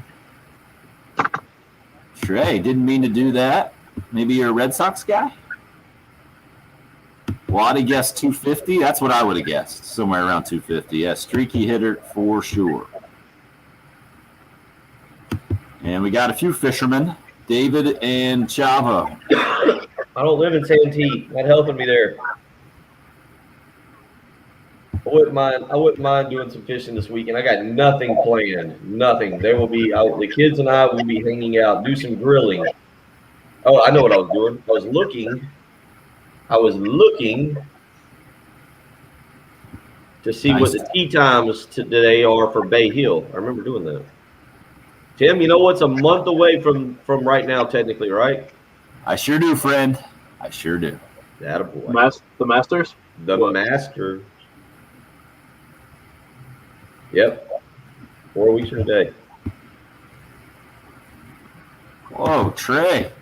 Worked for the Red Sox organization for a few years. Now, did you sell concessions, Trey? We need a job title. That work for the organization is awfully. I feel like you might have been the guy who's giving out the business cards at the bars to the ladies if you worked in the organization. Bill, did you ever pull that move? What now? Hand out the business cards to the ladies at the bar? I never. I in all seriousness, and I feel bad even when you and I go places. I never have business cards for anything. No, that's a good thing. That's the Greenville Drive classic, Trey. Work for the Red Sox organization. That sounds a little different than work for the Greenville Drive. They've teed off at Bay Hill. Where is Bay Hill? Orlando. Huh. That would be awesome if there are a bunch of business cards, the Boston Red Sox business cards floating around in the Greenville bar scene. Just ladies, call me. I work for the Red Sox. You're right, Trey. Not wrong. It's not wrong. I'm smarter. I have a buddy that sits in the bar inconspicuous, and as if I'm talking to a lady, he comes up and he's like, "Hey, you're Bill Gunner, a celebrity, right? I've heard of it." I'm just kidding. I don't actually do that. I don't do that. So how did you work for USC football, Chavo? Let's hear this. Wait for it. Wait for it. What are you guys guessing? Student manager? Equipment manager? That's my guess. Was he there with Dustin Curtis? Security at the stadium. Nice. Attaboy. That's Jordan Speed tees off in 20 minutes. Oh, Bryson DeChambeau tees off in 20 minutes. That's a solid group. Tommy Nick Faldo being mean to Ricky Fowler? What's that, Patrick? See Nick Faldo's mean tweet about Ricky Fowler? What was that about? What's Fowler with his mutton chop? What's Fowler ever done to anybody? I like Fowler. I've come around on Fowler. I like Fowler. We didn't come around. What's he ever done to make anybody upset? I don't know. Years ago, I think he got more of the Anna Kournikova treatment because he was a good-looking young guy who couldn't win he still had won a major. So you held that against him? But we held it against Anna Kournikova. Do you remember Anna Kournikova? Was that kind of before your time? It was kind of before my time, but I know who she is and I know she's hot. Yeah. So you held Ricky Fowler's attractiveness against him. Yeah, I think in sports sometimes if you're attractive and you don't win, it gets held against you. That's messed up. Well, Ricky Fowler, there's an article saying Ricky Fowler's frustrated with his game right now, and he has a chance of missing the Masters. And Nick Faldo replied to the tweet and said, "Thankfully, if he misses if he misses the Masters, he'll have time to shoot another 6 commercials that weekend." He's just bitter. That's all. Yeah. Love it. We need more of it. I like Ricky. I've come around on Ricky. I'm a fan, and I like Faldo too. So I want Ricky to win every time the major comes around, just because I think that'd be cool. He's a nice guy. He deserves it. Well, let's see, Max Homa, Patrick Reed at 12:46 today. Jason Day, Ricky tees off at 12:57. Maddie Neesmith at 1:08. That's it. That is a sweet gig there. Guarding Springsteen's guitars in the corner of the stage at the CLA. That's pretty sweet.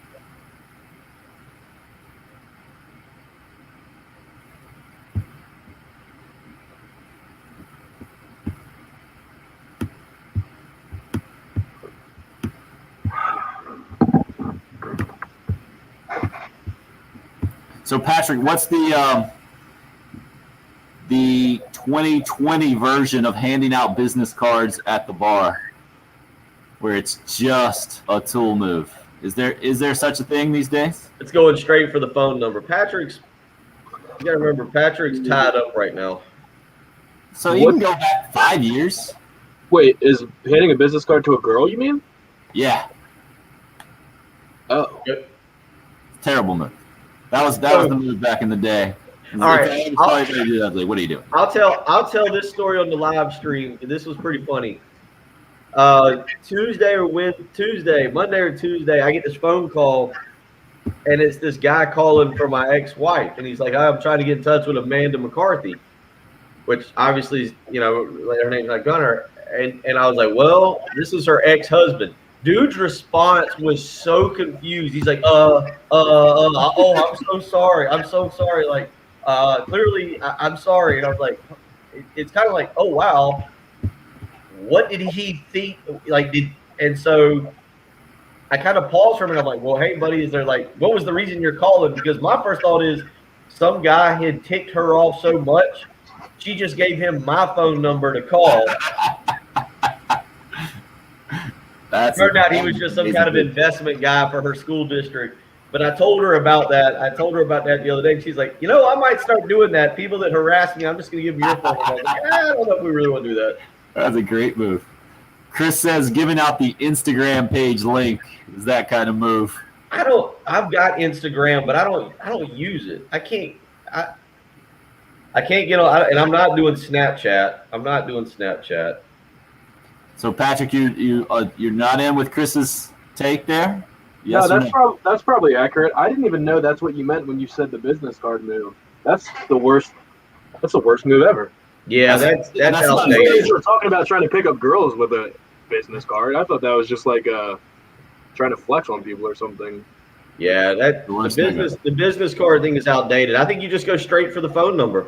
Yeah, for sure. Well, I'm asking what the worst move is, like giving the business card out. Here's the thing about the phone number. Here's the thing about doing the phone number. You got to ask them for their phone number. You got to ask them for their phone number, and then you got to dial it while they're standing there, so you see their phone ring, so that you know it's actually their phone number. I could have finished. I had plenty of time to finish that story with more detail.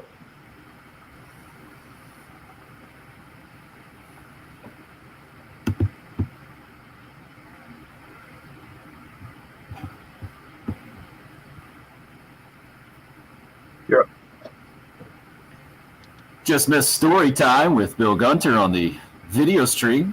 You guys will say I've perked up. Some of the medicine from last night's worn off. I've perked up, haven't I? Or kicked in. Yeah, you definitely perked up. It was only one way to go there after the rough start. The weather, and I think most people agree, and I think I'm 38. I think most older people agree, the weather in this, and not that this is breaking news, but man, it'll throw you off how you go from mid-70s Saturday and Sunday to cold and relatively rainy. It's supposed to rain a lot more this weekend or this past week, but cold and rainy. I was at soccer practice last night and it was like 45 degrees. I had to yell at Austin because he was kicking with his right foot, not his left foot. The best thing I ever did last night, my son does not like mushrooms. And there was there's a deal one time where I fixed like a steak and had some mushrooms on the side. And I turned my back to go into the kitchen. I come back and the mushrooms are missing. And I was like, oh, hey, good job, buddy. You ate your mushrooms? He's like, yeah, Dad. Held my nose, ate the mushrooms. I do what you want me to do. I'm like, oh, that's good. What a good kid I have. 2 days later, I'm like downstairs in my bathroom, and I look in the trash can, and there's mushrooms in the trash can. Little man had like put them in his pocket, waited till after dinner, walked in and threw them in the downstairs bathroom in the trash can, thinking I'd never find him. So last night he messed up a drill. So I did as all good dads do. I threatened him and told him that if he didn't do the drill right, he was only eating mushrooms for the rest of the week. Scored a goal left-footed. Kid went in and scored a goal left-footed. I was very proud. He looked at me. The fear in his eyes when I told him he was going to have to eat mushrooms. So, but it was cold out there. I think that affected me a little bit last night. So I was dragging a little early. I feel okay now. We're good. I'm excited. I was reading you guys Bay Hill. Bay Hill starts today. This is where I really start to get fired up about golf. The Florida Swing is underway. You got Bay Hill. You got TPC next weekend. Tim and I were talking about it off air. 4 weeks from today, we'll be sitting here doing some Masters updates. Like, golf is in swing. The Gamecock baseball gets fired up for another big series this weekend. The one thing that's disappointing, Tim, do you get into kind of the mid-major conference basketball tournaments that are usually taking place at about this time of the year? Oh, yeah. Typically, yeah. The SoCon and Big South, stuff like that. And I'm having trouble getting into it. I just cannot. Don't worry about it then. Watch Cade Cunningham play number 3 Baylor tonight. Okay, Patrick's still banging the college basketball drum. I like it. I mean, there seems to be March. There's a top 5 team playing the Big Ten every single night. It's electric. Okay, I'm with you on that. If you're just joining us, you need to know Jackie Bradley Jr., the former Gamecock, signing a 2-year deal with the Milwaukee Brewers, kind of the headlining news. How did this thing come out at like 4 o'clock in the morning or something crazy? I know Jackie has Scott Boras, the power agent, as his agent, and he basically got the same deal as last year. He played on a 1-year contract for $11 million with the Red Sox, and now going to make $12 million per with a 2-year, $24 million deal with the Milwaukee Brewers. So good for him for getting it done for sure. And we mentioned some numbers a little bit earlier. Jackie just a career 239 hitter. I think I have that right. I need to double check that as I'm looking at it. Yeah, career 239 hitter, 98 career home runs in his now 8 seasons with the Boston Red Sox is where he was. But 30 years old and now making the transition in his career, which Trey, a former Boston Red Sox organization employee on the live stream, he worked for the Greenville Tribe, he said, mentioned all the guys that the Red Sox have now parted ways with recently, and the list is just ridiculous. From 2018, when Jackie won that ALCS MVP, and they went on to win the World Series with Steve Pearce winning the MVP, Mookie Betts, Andrew Benintendi, Jackie Bradley Jr., David Price, Dustin Pedroia. It goes on and on and on. He added about 6-8 more names in there. It has been quite the transition period for the Boston Red Sox, and will be interesting to see how Jackie transitions to Milwaukee Brewers. The transition for Justin Smoke from the Blue Jays to the Brewers didn't go so well last year, and the Brewers ended up cutting ties with the Gamecocks' all-time home run leader, and now Smoke going to play in Japan this year. Just an update for you on that one. We've been talking a lot of college football this morning with Texas, a recent controversy out there, but that got us to a larger college football discussion, I think, gentlemen, talking about the expectations of a program like Texas being the college football playoff, and how there are basically about a dozen programs out there that are right in the mix. There are only 4 spots, and it has led you guys in the exact opposite direction as yesterday's conversation about Gamecock basketball, where there was a slight disagreement, I would say. But you guys are all in. I think all college – how could a college football fan if you're out there and you're a college football fan and you don't want the playoff expanded, how do you sell that right now with the way the college football playoff has gone with Clemson and Alabama, Oklahoma, basically being the 3 teams in it every year? People tried to sell us on that, which I hated this argument. They were saying, "Oh, I don't want any more blowouts. I don't want any more blowouts." I went back and looked. Technically, I was wrong. Oklahoma would have been 6, and if we'd have had an 8-team playoff, Oklahoma would have been 6 at the college football playoff. So if you'd have had the initial playoff with 8 teams, it would have been Alabama versus Cincinnati. That's probably a blowout, but the rest of them have been blowouts. And if you add more teams to it, just the potential element of surprise, maybe Mac Jones goes out and girlfriend broke up with him the day before. He throws 3 interceptions and we got a 4th quarter game. Like, who knows what it would have been or what it would be. I'm all for that, and I agree with Patrick on this. That what you end up getting with that is also the late in the season. You've got teams fighting for those final spots for maybe 6, 7, 8. I'll say this, and I think this is where the conversation differs. Okay, because I don't know if you guys will agree with me. I'm not even in the mood to take just 5 conference champions and then 3 other teams. If it's 8 SEC teams, if it's 4 ACC teams, give me the 8 best teams that we can get in the college football playoff. Hypothetically, you could take the 5 conference champions, and then take 3 wild cards. So in this year, you would have had Alabama, Clemson, Ohio State, Oklahoma. Who won? Did Southern Cal beat Oregon? Is that right? Who won the Pac-12? Who remembers? I don't think anybody remembers. No, I don't think Southern Cal won it, but you might be right. I don't know. I'll look real quick. It was either. That is exactly why the system has to change in a lot of ways, right? But I'm with you. I don't want an inconsequential conference champion in there. But how do you decide the 8 teams? They lost to Oregon by 7, and so Oregon would have been in the college football playoff, and Oregon's final college football playoff ranking. Let's see if we can get to this real quick, just to give you an idea. Oregon's final college football playoff ranking was 11. Take the 8 best teams, and I think it makes it more entertaining for us late in the season. There is few people, if any, that listen to our program in South Carolina. College football is king. It is what it is.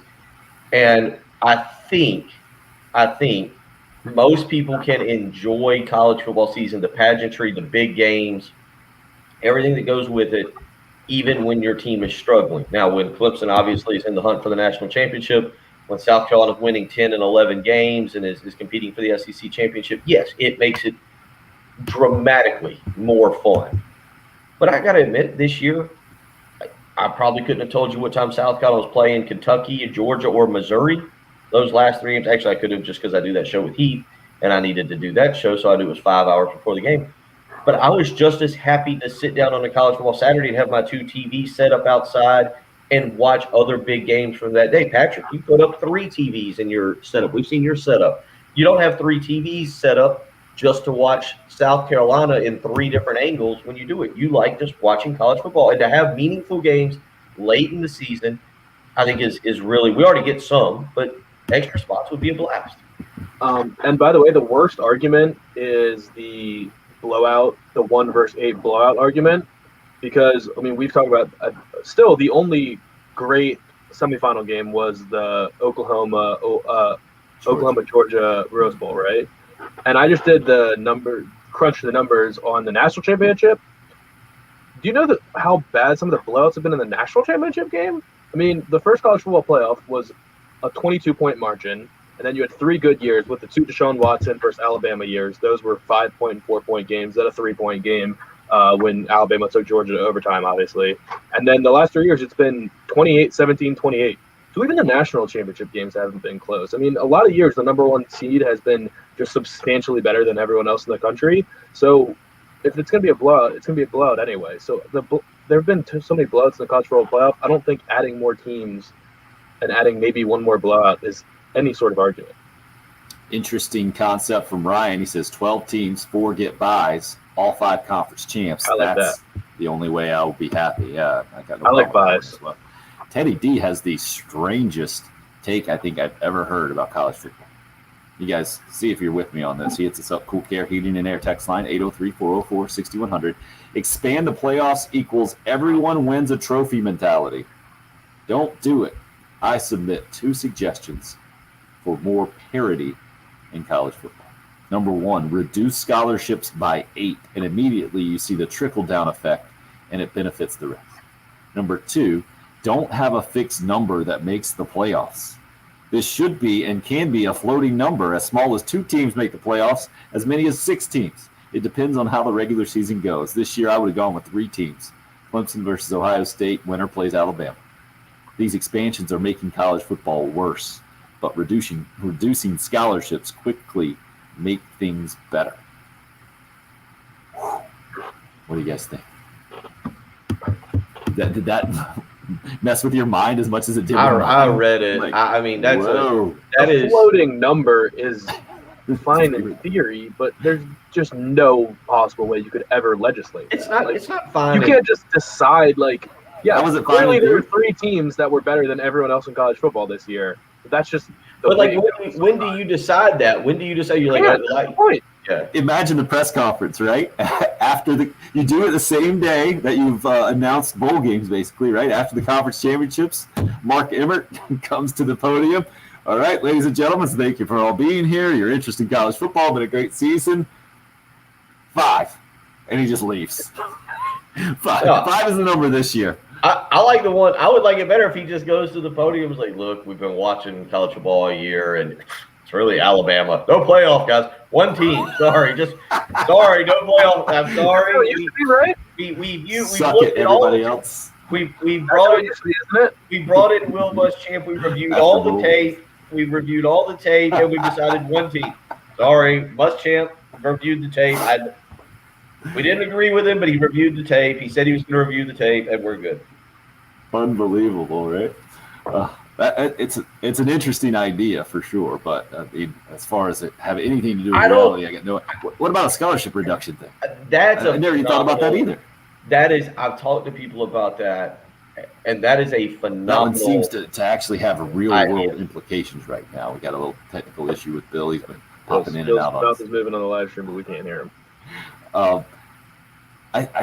When you're talking about real world, like this one actually does have real world implications. To me, this would obviously lower some costs with athletics departments all the way around the country, right? And make it, I think, maybe a little bit more of an even playing field for the major programs who have been dominating, as opposed to. Yeah. But when we just saw a season where Louisiana Lafayette and Coastal Carolina got consistently in the top 20. So I don't know if we can even the playing field, get more parity, that much more parity in college football than what we just saw. And I certainly haven't heard any kind of movement toward this. But as the bottom lines obviously took a huge hit, athletics departments across the country, it's an interesting idea moving forward. And well, just from a human level, I don't think reducing. I mean, that would result in hundreds of scholarships for kids across the country. Like I don't necessarily want to do anything that's going to hurt a kid's chance of getting a free education that he might not otherwise be able to afford. Just on a personal level. That's not scholarships would still be there, I'm sure, and you still have the opportunity for that. But I would think it would probably just increase the preferred walk-on opportunities, and instead of guys going and getting scholarships, I think it would have the chance to not do what you think it would do in reality. Let's say I think I did the math on this right. You said 8, correct? Mm-hmm. 8 scholarships. All right, I've got 132 football teams currently in Division I, I think, or currently in FBS. If each school reduced by 8, if 8, you're reducing 1,056 scholarships. What you're getting here is a trickle-down effect of Alabama, Clemson, Ohio State. Maybe they can't take 8 great kids, so they trickle down to the next level, and then you get a trickle-down effect. And what you end up getting, in all honesty, is Coastal Carolina maybe is not taking a chance on 8 kids. Perfect. But Coastal Carolina, Georgia State, I was thinking of the kid who just transferred, Strong, but he was a walk-on. He was a walk-on at Georgia State. So, but that's what you would get is the lesser kids, because I want to say it's 64 guys off the top of my head, 64 times 8. It's Power 5 level, 64 Power 5 teams.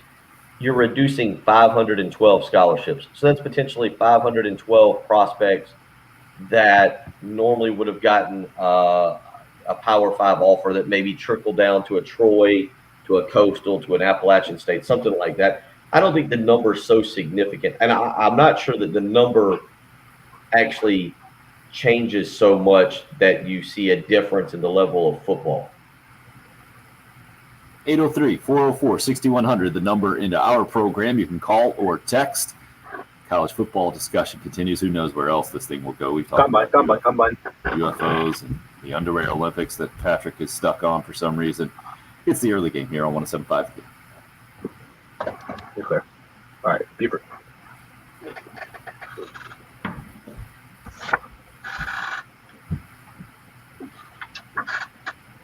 The video stream sponsored by Buford Lending.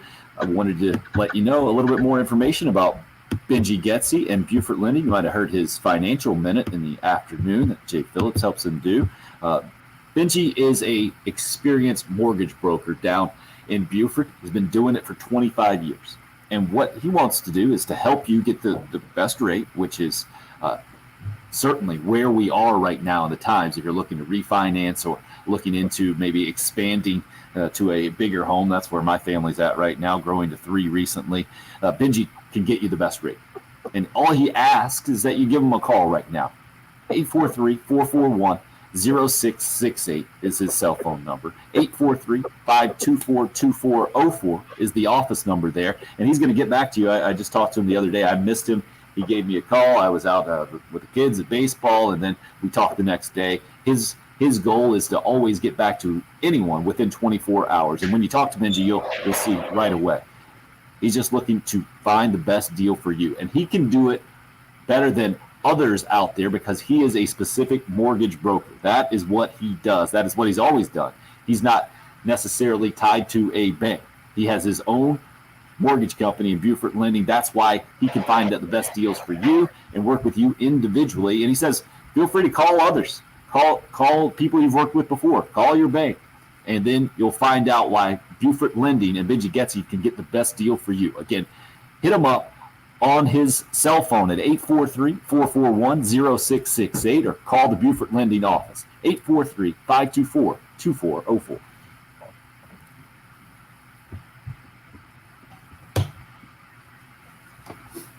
Let's see. Bill out of there. See what we got going there. Yeah, that was the point there, KT, about the scholarship numbers. That was an interesting idea that I'd never heard before. Let's see what some of you might be saying about that thing. Dave is a Power 5 conference champs, automatic bids, 1 loss or fewer. That's an interesting.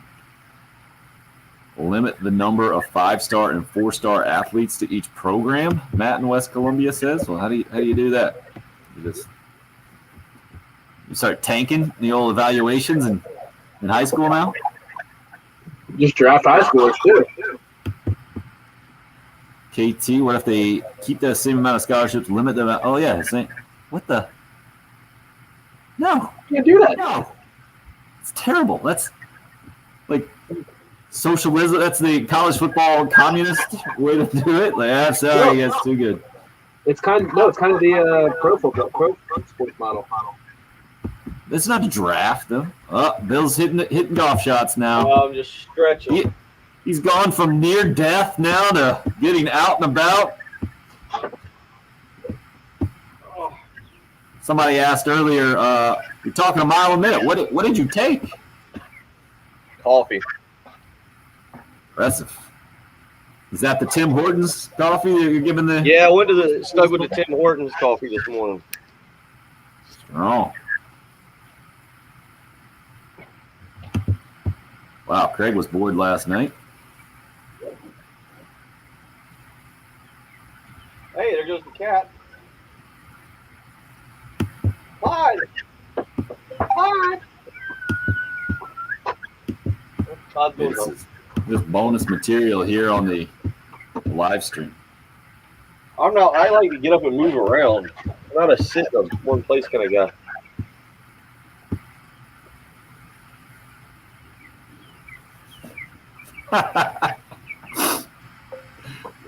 I've been calling Raj, Anonymous Raj, because he texts in and says, please don't say my name, when we've already heard from him before and it's just ridiculous. So he just texted in that apparently one of his buddies can't say anonymous, so he's now calling him Unanimous Raj. Unanimous. That warms my heart.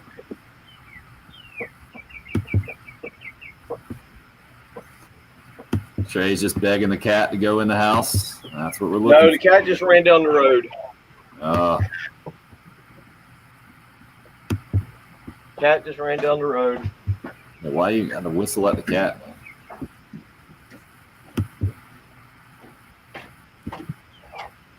Bill is clearly jealous there. The lakefront view.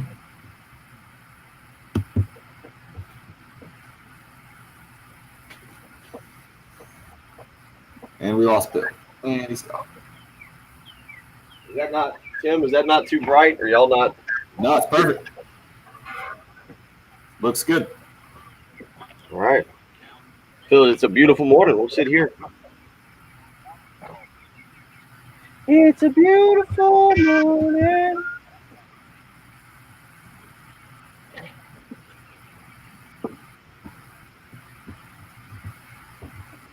Still all right? Not bad. It's good. But when you move out of the frame, that's when it starts blinking on us.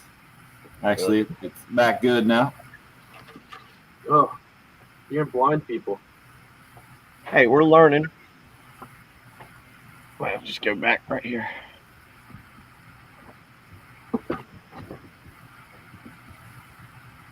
About that.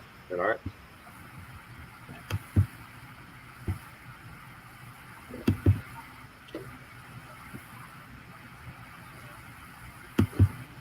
Yeah, all right, come back.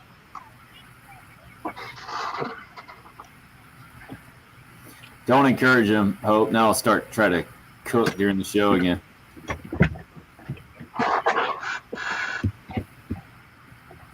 Yeah, there hasn't been any good cooking during the show lately.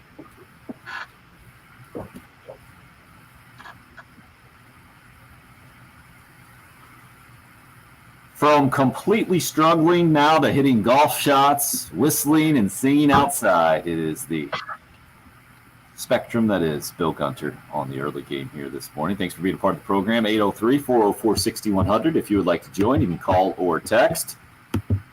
Matt in West Columbia had the idea to limit the number of 5-star and 4-star athletes to each program, talking about college football and ways to get more parity and the whole thing. And Patrick, you say it's just like the NFL, except it's not. It's not like the NFL. Well, you just have to turn recruiting into a draft. Right, which would be impossible, right?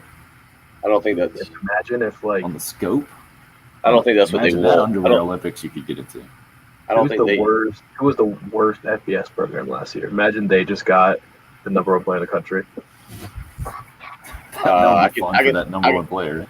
I can think of one of them that would qualify for it. Who? So, you're right here in town. Well, not the worst in the country. You're just going overall. That went winless last year. So Vanderbilt. If Vanderbilt gets the number one won it. player in the country, it'd be awesome. I disagree. Don't like that idea at all. And then talking about the actually doing it is a weird thing. But speaking of that, so actually having real world implications, it seems like we're getting there with the name likeness image thing. We're calling it, or is it NIO? Name, image, and likeness. That's what we're calling it. Name, image, and likeness. And South Carolina joining up with LSU and the University of Texas. We have been talking Texas and LSU in our college football discussion this morning about expectations and the whole thing. But the University of South Carolina making the news yesterday, hiring basically it's kind of like a consulting firm, I think is what I heard as I was listening to Ray Tanner on with Jay Phillips yesterday. A name, image, likeness firm that I don't think would exist a couple of years ago. This has to be news. The name is Altius, is who the Gamecocks are partnering with. And again, those other schools doing it as well. And because there's so many unknowns, I think you have to have someone else in there as more than just a consultant, I think, as someone kind of leading the way is like, all right, this is how it needs to work to make sure you're all compliant in this thing. Bill, do you have any idea how this is going to go down or shape how things work with the kind of, this is a bit of a brave new world with college athletics in a lot of different ways. I think that it's a very good preemptive move by Ray Tanner in South Carolina, and I don't know what other schools have gone ahead and done this because we still don't know what exactly the that is going to happen in regards to how the NCAA defines this or what is allowed. But now what you can do is you can have a company who can basically step in and say, hey, all right, we understand we understand what the guidelines are. We understand how players are allowed to do this. So, all right, here's how we're going to do it. Here's how your school is going to follow these procedures and guidelines. I think it's the smart move, but the bottom line is we still don't know what exactly the NCAA is going to allow, how they're going to do it. Obviously, there's still some issues that are caught up in court, and to be honest with you, the pace that it's moving as we sit here on March, or we sit here at the beginning of March the 4th, it's hard to say that this thing will be resolved by the end of the year. Would you guys agree with that? It does feel like schools are preparing themselves, which is what you need to do. But it's hard to say with 100% certainty that they'll have a complete resolution on what players are allowed to do and how schools are allowed to handle it by the time we wrap up 2021. It'll have to be I don't know how this is going to go down. I don't think anybody knows how it's going to go down. It's just fascinating for me to see how it's being handled now. I mean, just to even understand a firm that specializes in name, image, and likeness right now, which is, and they're calling it an advisory and an education firm, is what Altius Sports Partners are. That they're getting together with USC. That is something that I never thought I'd see in my lifetime, for sure. And then, so this is what a lot of us have called for, right? Give athletes in college who are helping to make so much money, give them a piece of the pie. And now they're going to be able to get that. It's just, all right, how does it all go down? And I didn't foresee this happening, but I guess it makes sense that you get a group in there that's basically their job. They are going to tell you what you can and can't do, and kind of the parameters of this thing. Bill, how do you see this shaking down? Let's start with Carolina, for instance. Name, image, likeness. Not available for football guys? Is it supposed to be for this year? Is that how it's supposed to work out? Do we even know? We don't really know at this point, do we? Well, I don't think that there's any resolution to it. Now, maybe it pops up. Maybe by June or July they've got it worked out, and that July is kind of a gold rush type scenario to figure out how players can go about doing it. But in this scenario, right now, you've got this company who better do their due diligence and better be the ones that say, okay, after reading the fine print from the NCAA, here's what your players will be allowed to do. And then you say, let's use Luke Doty for an example, or Marshawn Lloyd.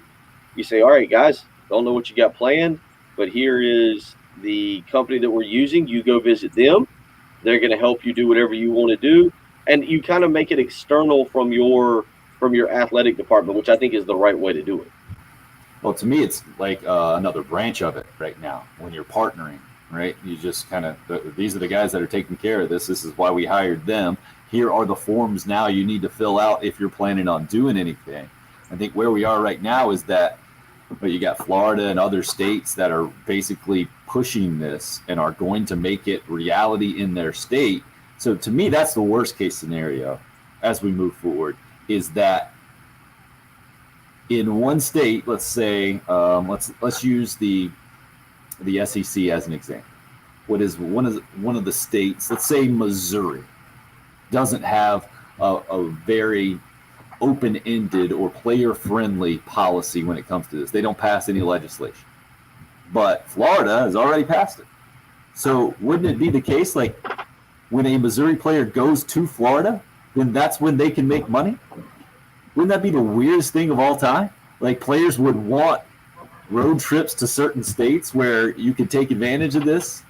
That to me, when it's a state-to-state basis, that seems to be the all-time nightmare for the NCAA, and I would assume they would try to do anything they can to avoid all that mess. But if it would mean still controlling some states or still having the current kind of antiquated rules I feel like they have now, then maybe that's where they're going to go. I think this is all just kind of legislation and doesn't have a whole lot to do with sports right now.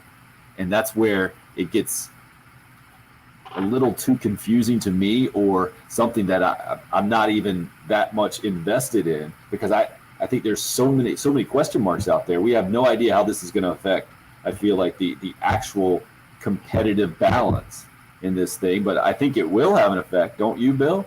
When players see they have opportunities, or maybe more of an opportunity at a certain school to make more money in college, that's going to be a very attractive recruiting advantage at that school. I mean, you've been around the recruiting game a lot more than I have. You know they're going to try to take advantage of that if you can. I think the first thing that needs to be figured out, I'll take it a little bit of a step further, is this one-time transfer blanket. Is that something that's always going to be in place? Is that a 2021 type deal? Because, man, that's where it gets iffy.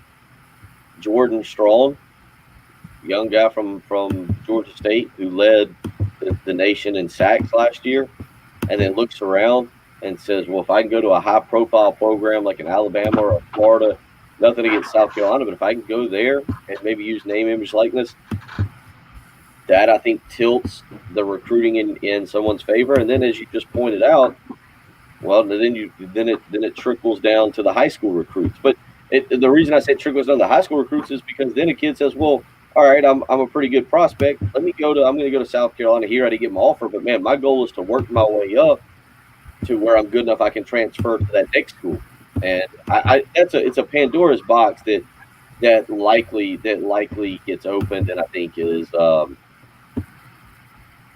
I don't know if we're going to head that direction. It does feel like the NCAA is, not that this is a surprise to people, is doing this by the seat of their pants, but it does feel like that's something that very likely could happen and come down the pipe, in terms of the NCAA just saying, yeah, name, image, likeness, and one-time transfer. You got one free transfer for your entire career, and then I think that creates a whole set of problems. An interesting thought on the Cold Care Heating and Air text line from an anonymous texter. This company sounds like a school-paid agent as opposed to a player-paid agent. And it makes me think that maybe this is something that Gamecock Athletics is already mentioning to potential prospects out there, saying, hey, we hired these guys. You come with us, and they're going to work for you. They're going to work with you and for you to get you the best deal out there. That's basically where we are right now, isn't it, Bill? That's how I translate yesterday's news in a lot of ways. Yeah, and we don't know. I don't know enough about this company to say that. I mean, I do think that this is a very interesting business venture, because if this company lets down, again, let's say Jordan Birch, 5-star prospect, one of the top 15 prospects in the country, in a scenario where Jordan Birch is having this big season, but yet they're not able to secure the deals or do whatever it is, and all of a sudden you talk about a recruiting pitch where you're going against, let's just say, a Georgia Tech, and at Georgia Tech's like, hey, we're in Atlanta. Look at, company XYZ that I got right here that was able to take care of this kid, and look at the money he was able to make in college before going on to the pros. Whew, that's going to be a lot of attention that school is going to get, that you're going to have a really hard time fending off. Craig, I assume players will be taxed. They better get good advice on how to put up some of their money. Absolutely, they're going to get taxed. I mean, this thing goes through legislation, and you've got a university athletics department hiring a firm that specializes in this. Yeah, I mean, it's all going to be on the books. That's basically what the job of this firm is, in my mind, to make sure it's on the books and make sure that everything is on the up and up, both NCAA wise, and you can guarantee IRS wise, and the whole thing. It brings a complete new element into big time college athletics that I've certainly called for, that guys should be paid, but I don't know if I certainly didn't think it would come to this kind of with these kind of ramifications, or in this way, I guess is the best way to put that. Patrick, this is all just a giant headache for you right now, or something that you are completely uninterested in at this point because it's so it doesn't have the real world implication quite yet? I think it's something that it's more of like I'll believe it when I see it, and I'll figure it out as we go type of thing, because I feel like it's been talked about for so long, and every new development seems like, oh, we're about to get to this point where it'll all be free agency and everybody's getting paid and all these things, and then there's another hurdle to jump through, and I just don't understand the legislative part of all of it, and more of just I'll believe it when I see it. And I think it's going to be chaos for the first few years whenever this stuff does get passed before we start figuring everything out. I mean, sort of like the transfer portals.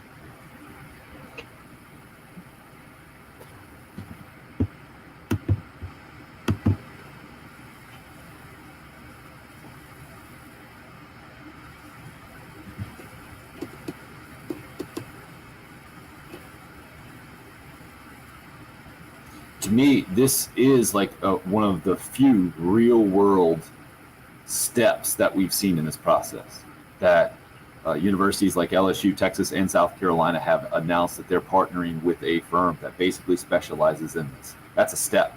That's a real world deal that they put it out there. This is not rumors or whispers, or maybe this will happen. This actually news came out yesterday.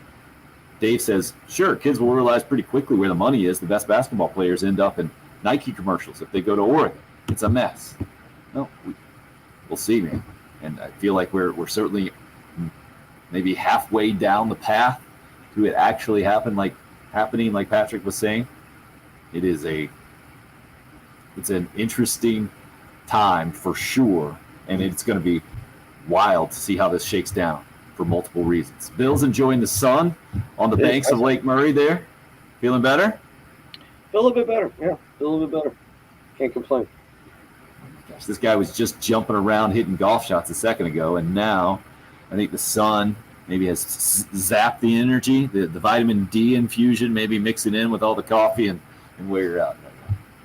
Yeah, nap time. You guys are doing a good job. Proud of you. This guy. The roller coaster ride that Bill has been on. This is if you haven't checked out the live video, or the video stream, I should say, I would encourage you to go check out this episode on YouTube at some point, just to go along the journey with Bill today. It has been quite the ride.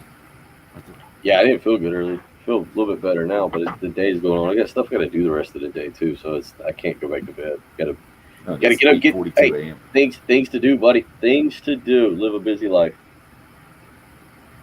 See what kind of conclusion we can give you as we wrap up the show when we come back. 803-404-6100. If you would like to give a final word, you can call or text that same number. It's the early game here on 107.5 again.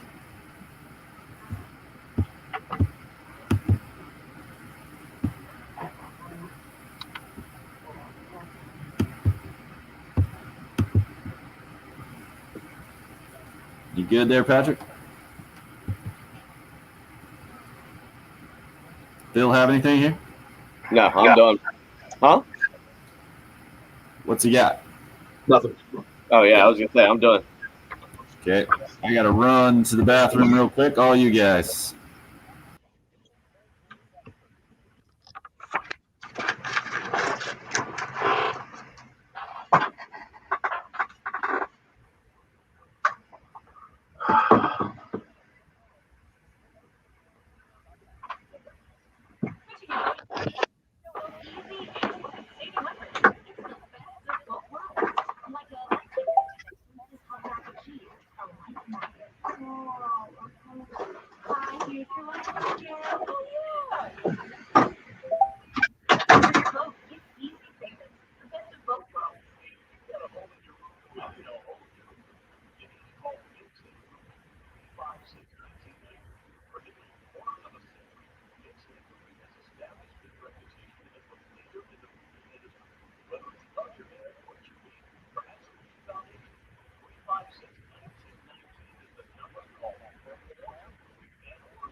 Yeah, I got to get up, stretch a little bit. The cat's name is Clyde. It is actually a neighbor's cat, and I saw it this morning. Clyde the cat is the name. It really is a Trinity cat.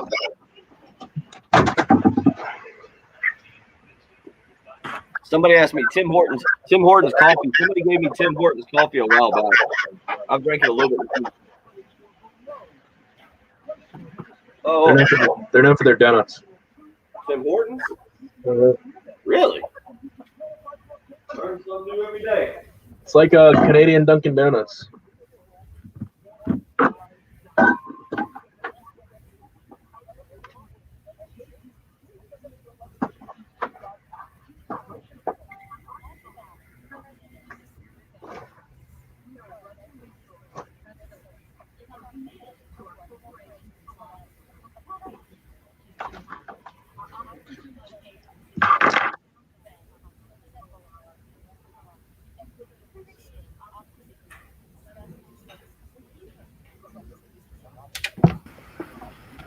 So I leave it to you guys, and then I come back, and Bill's not even here.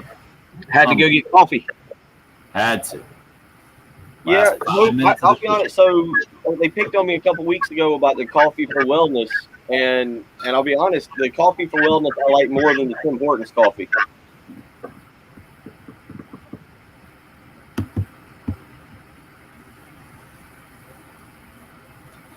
Hope says she's heard it's really good. Tim Hortons. Yeah.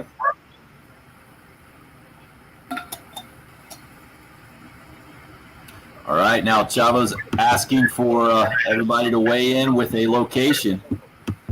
He's in Gilbert.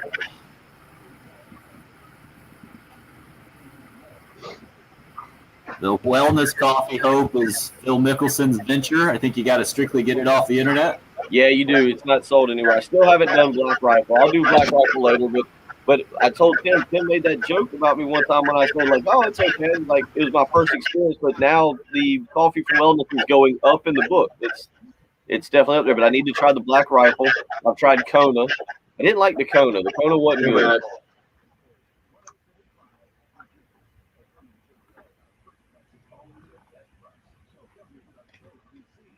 Oh, we got to find out where Hope lives in Lexington.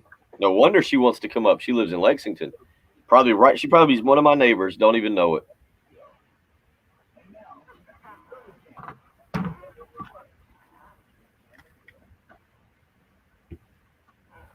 Yeah.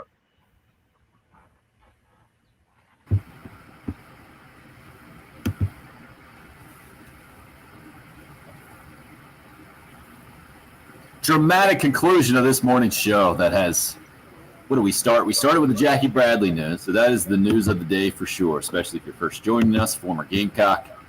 I think Gamecock legend is where we can go with Jackie Bradley Jr., the 2018 ALCS MVP for the Boston Red Sox on their way to the World Series championship, World Series title there now. A Milwaukee Brewer, according to reports out there, a 2-year deal with $24 million, about what Jackie was making last year. It was a 1-year, $11 million deal.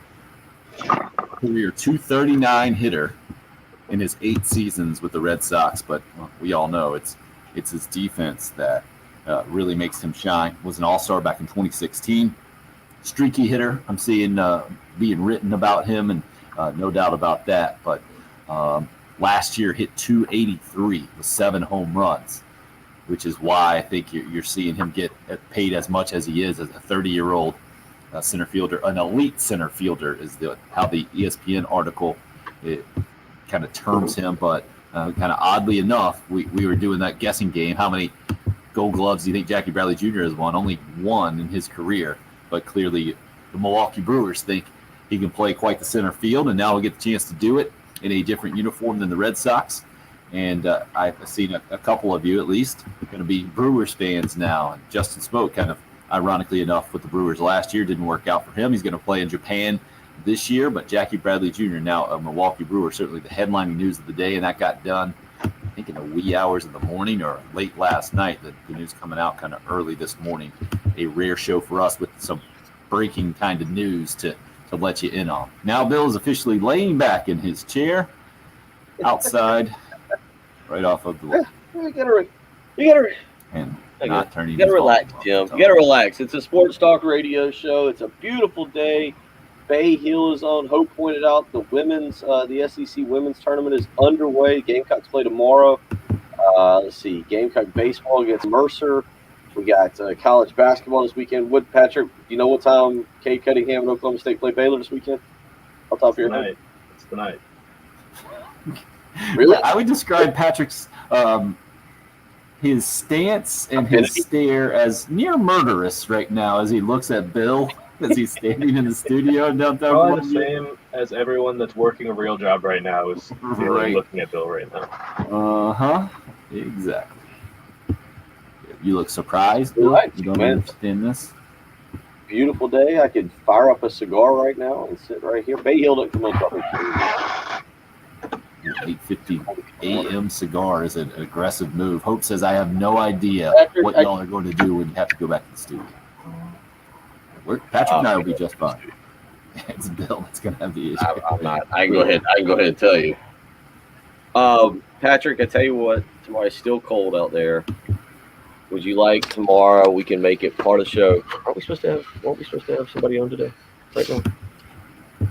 Patrick? Yeah, well, tomorrow, would you talk to Kerry Tharp tomorrow?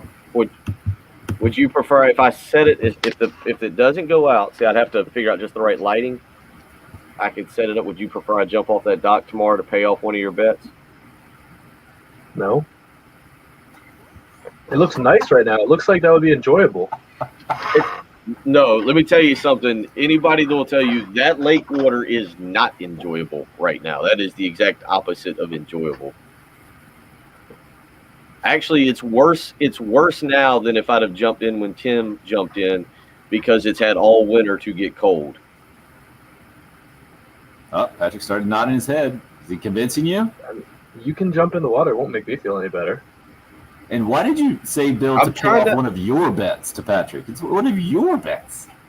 You're the one that lost the bet. Confirmed. Steven says confirmed will be very cold because you guys are. I don't even remember what it was. I think was it the Florida one? I think Bill's just trying to. I think you're just trying to talk your way into like a 8:15. I'm gonna go jump in the lake and then call it an early weekend. He sees in the master plan. No. You know, he's like, well, I can't put the headset back on because I just jumped in the lake and now I'm wet. I don't want to destroy the equipment. So I can get back up. You act like I've been in the dunk tank before and gotten back on the studio when we did the dunk tank.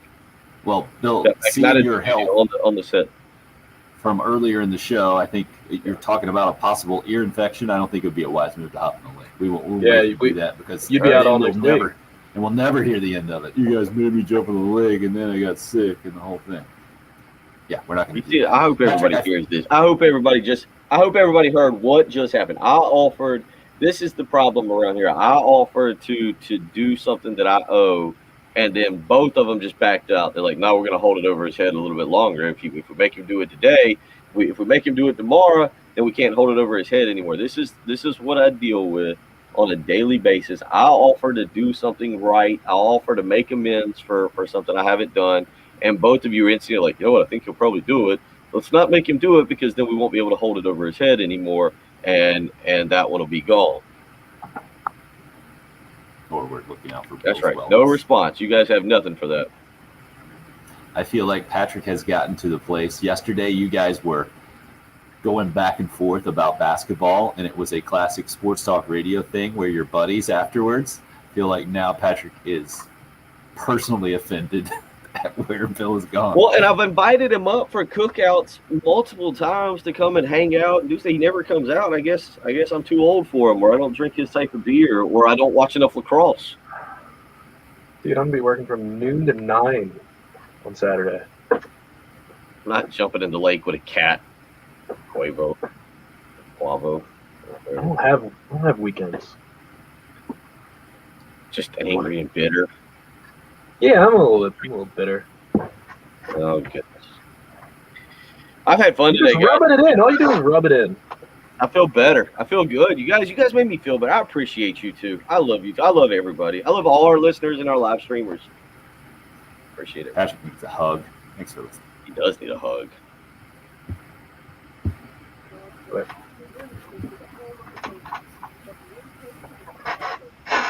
Well, that was something. Patrick, go home and get some sleep. I will. I think that was successful. I bet you do. Sure you do. I think you guys enjoyed it too. Oh, you think so, do you? 566 subscribers. Nice. No. World's oldest 25-year-old. Well done. Thank you, Chavo. Hope, doing a great job. All right, we'll talk to you guys in the morning, huh? In the morning. No doubt, Hope, no doubt.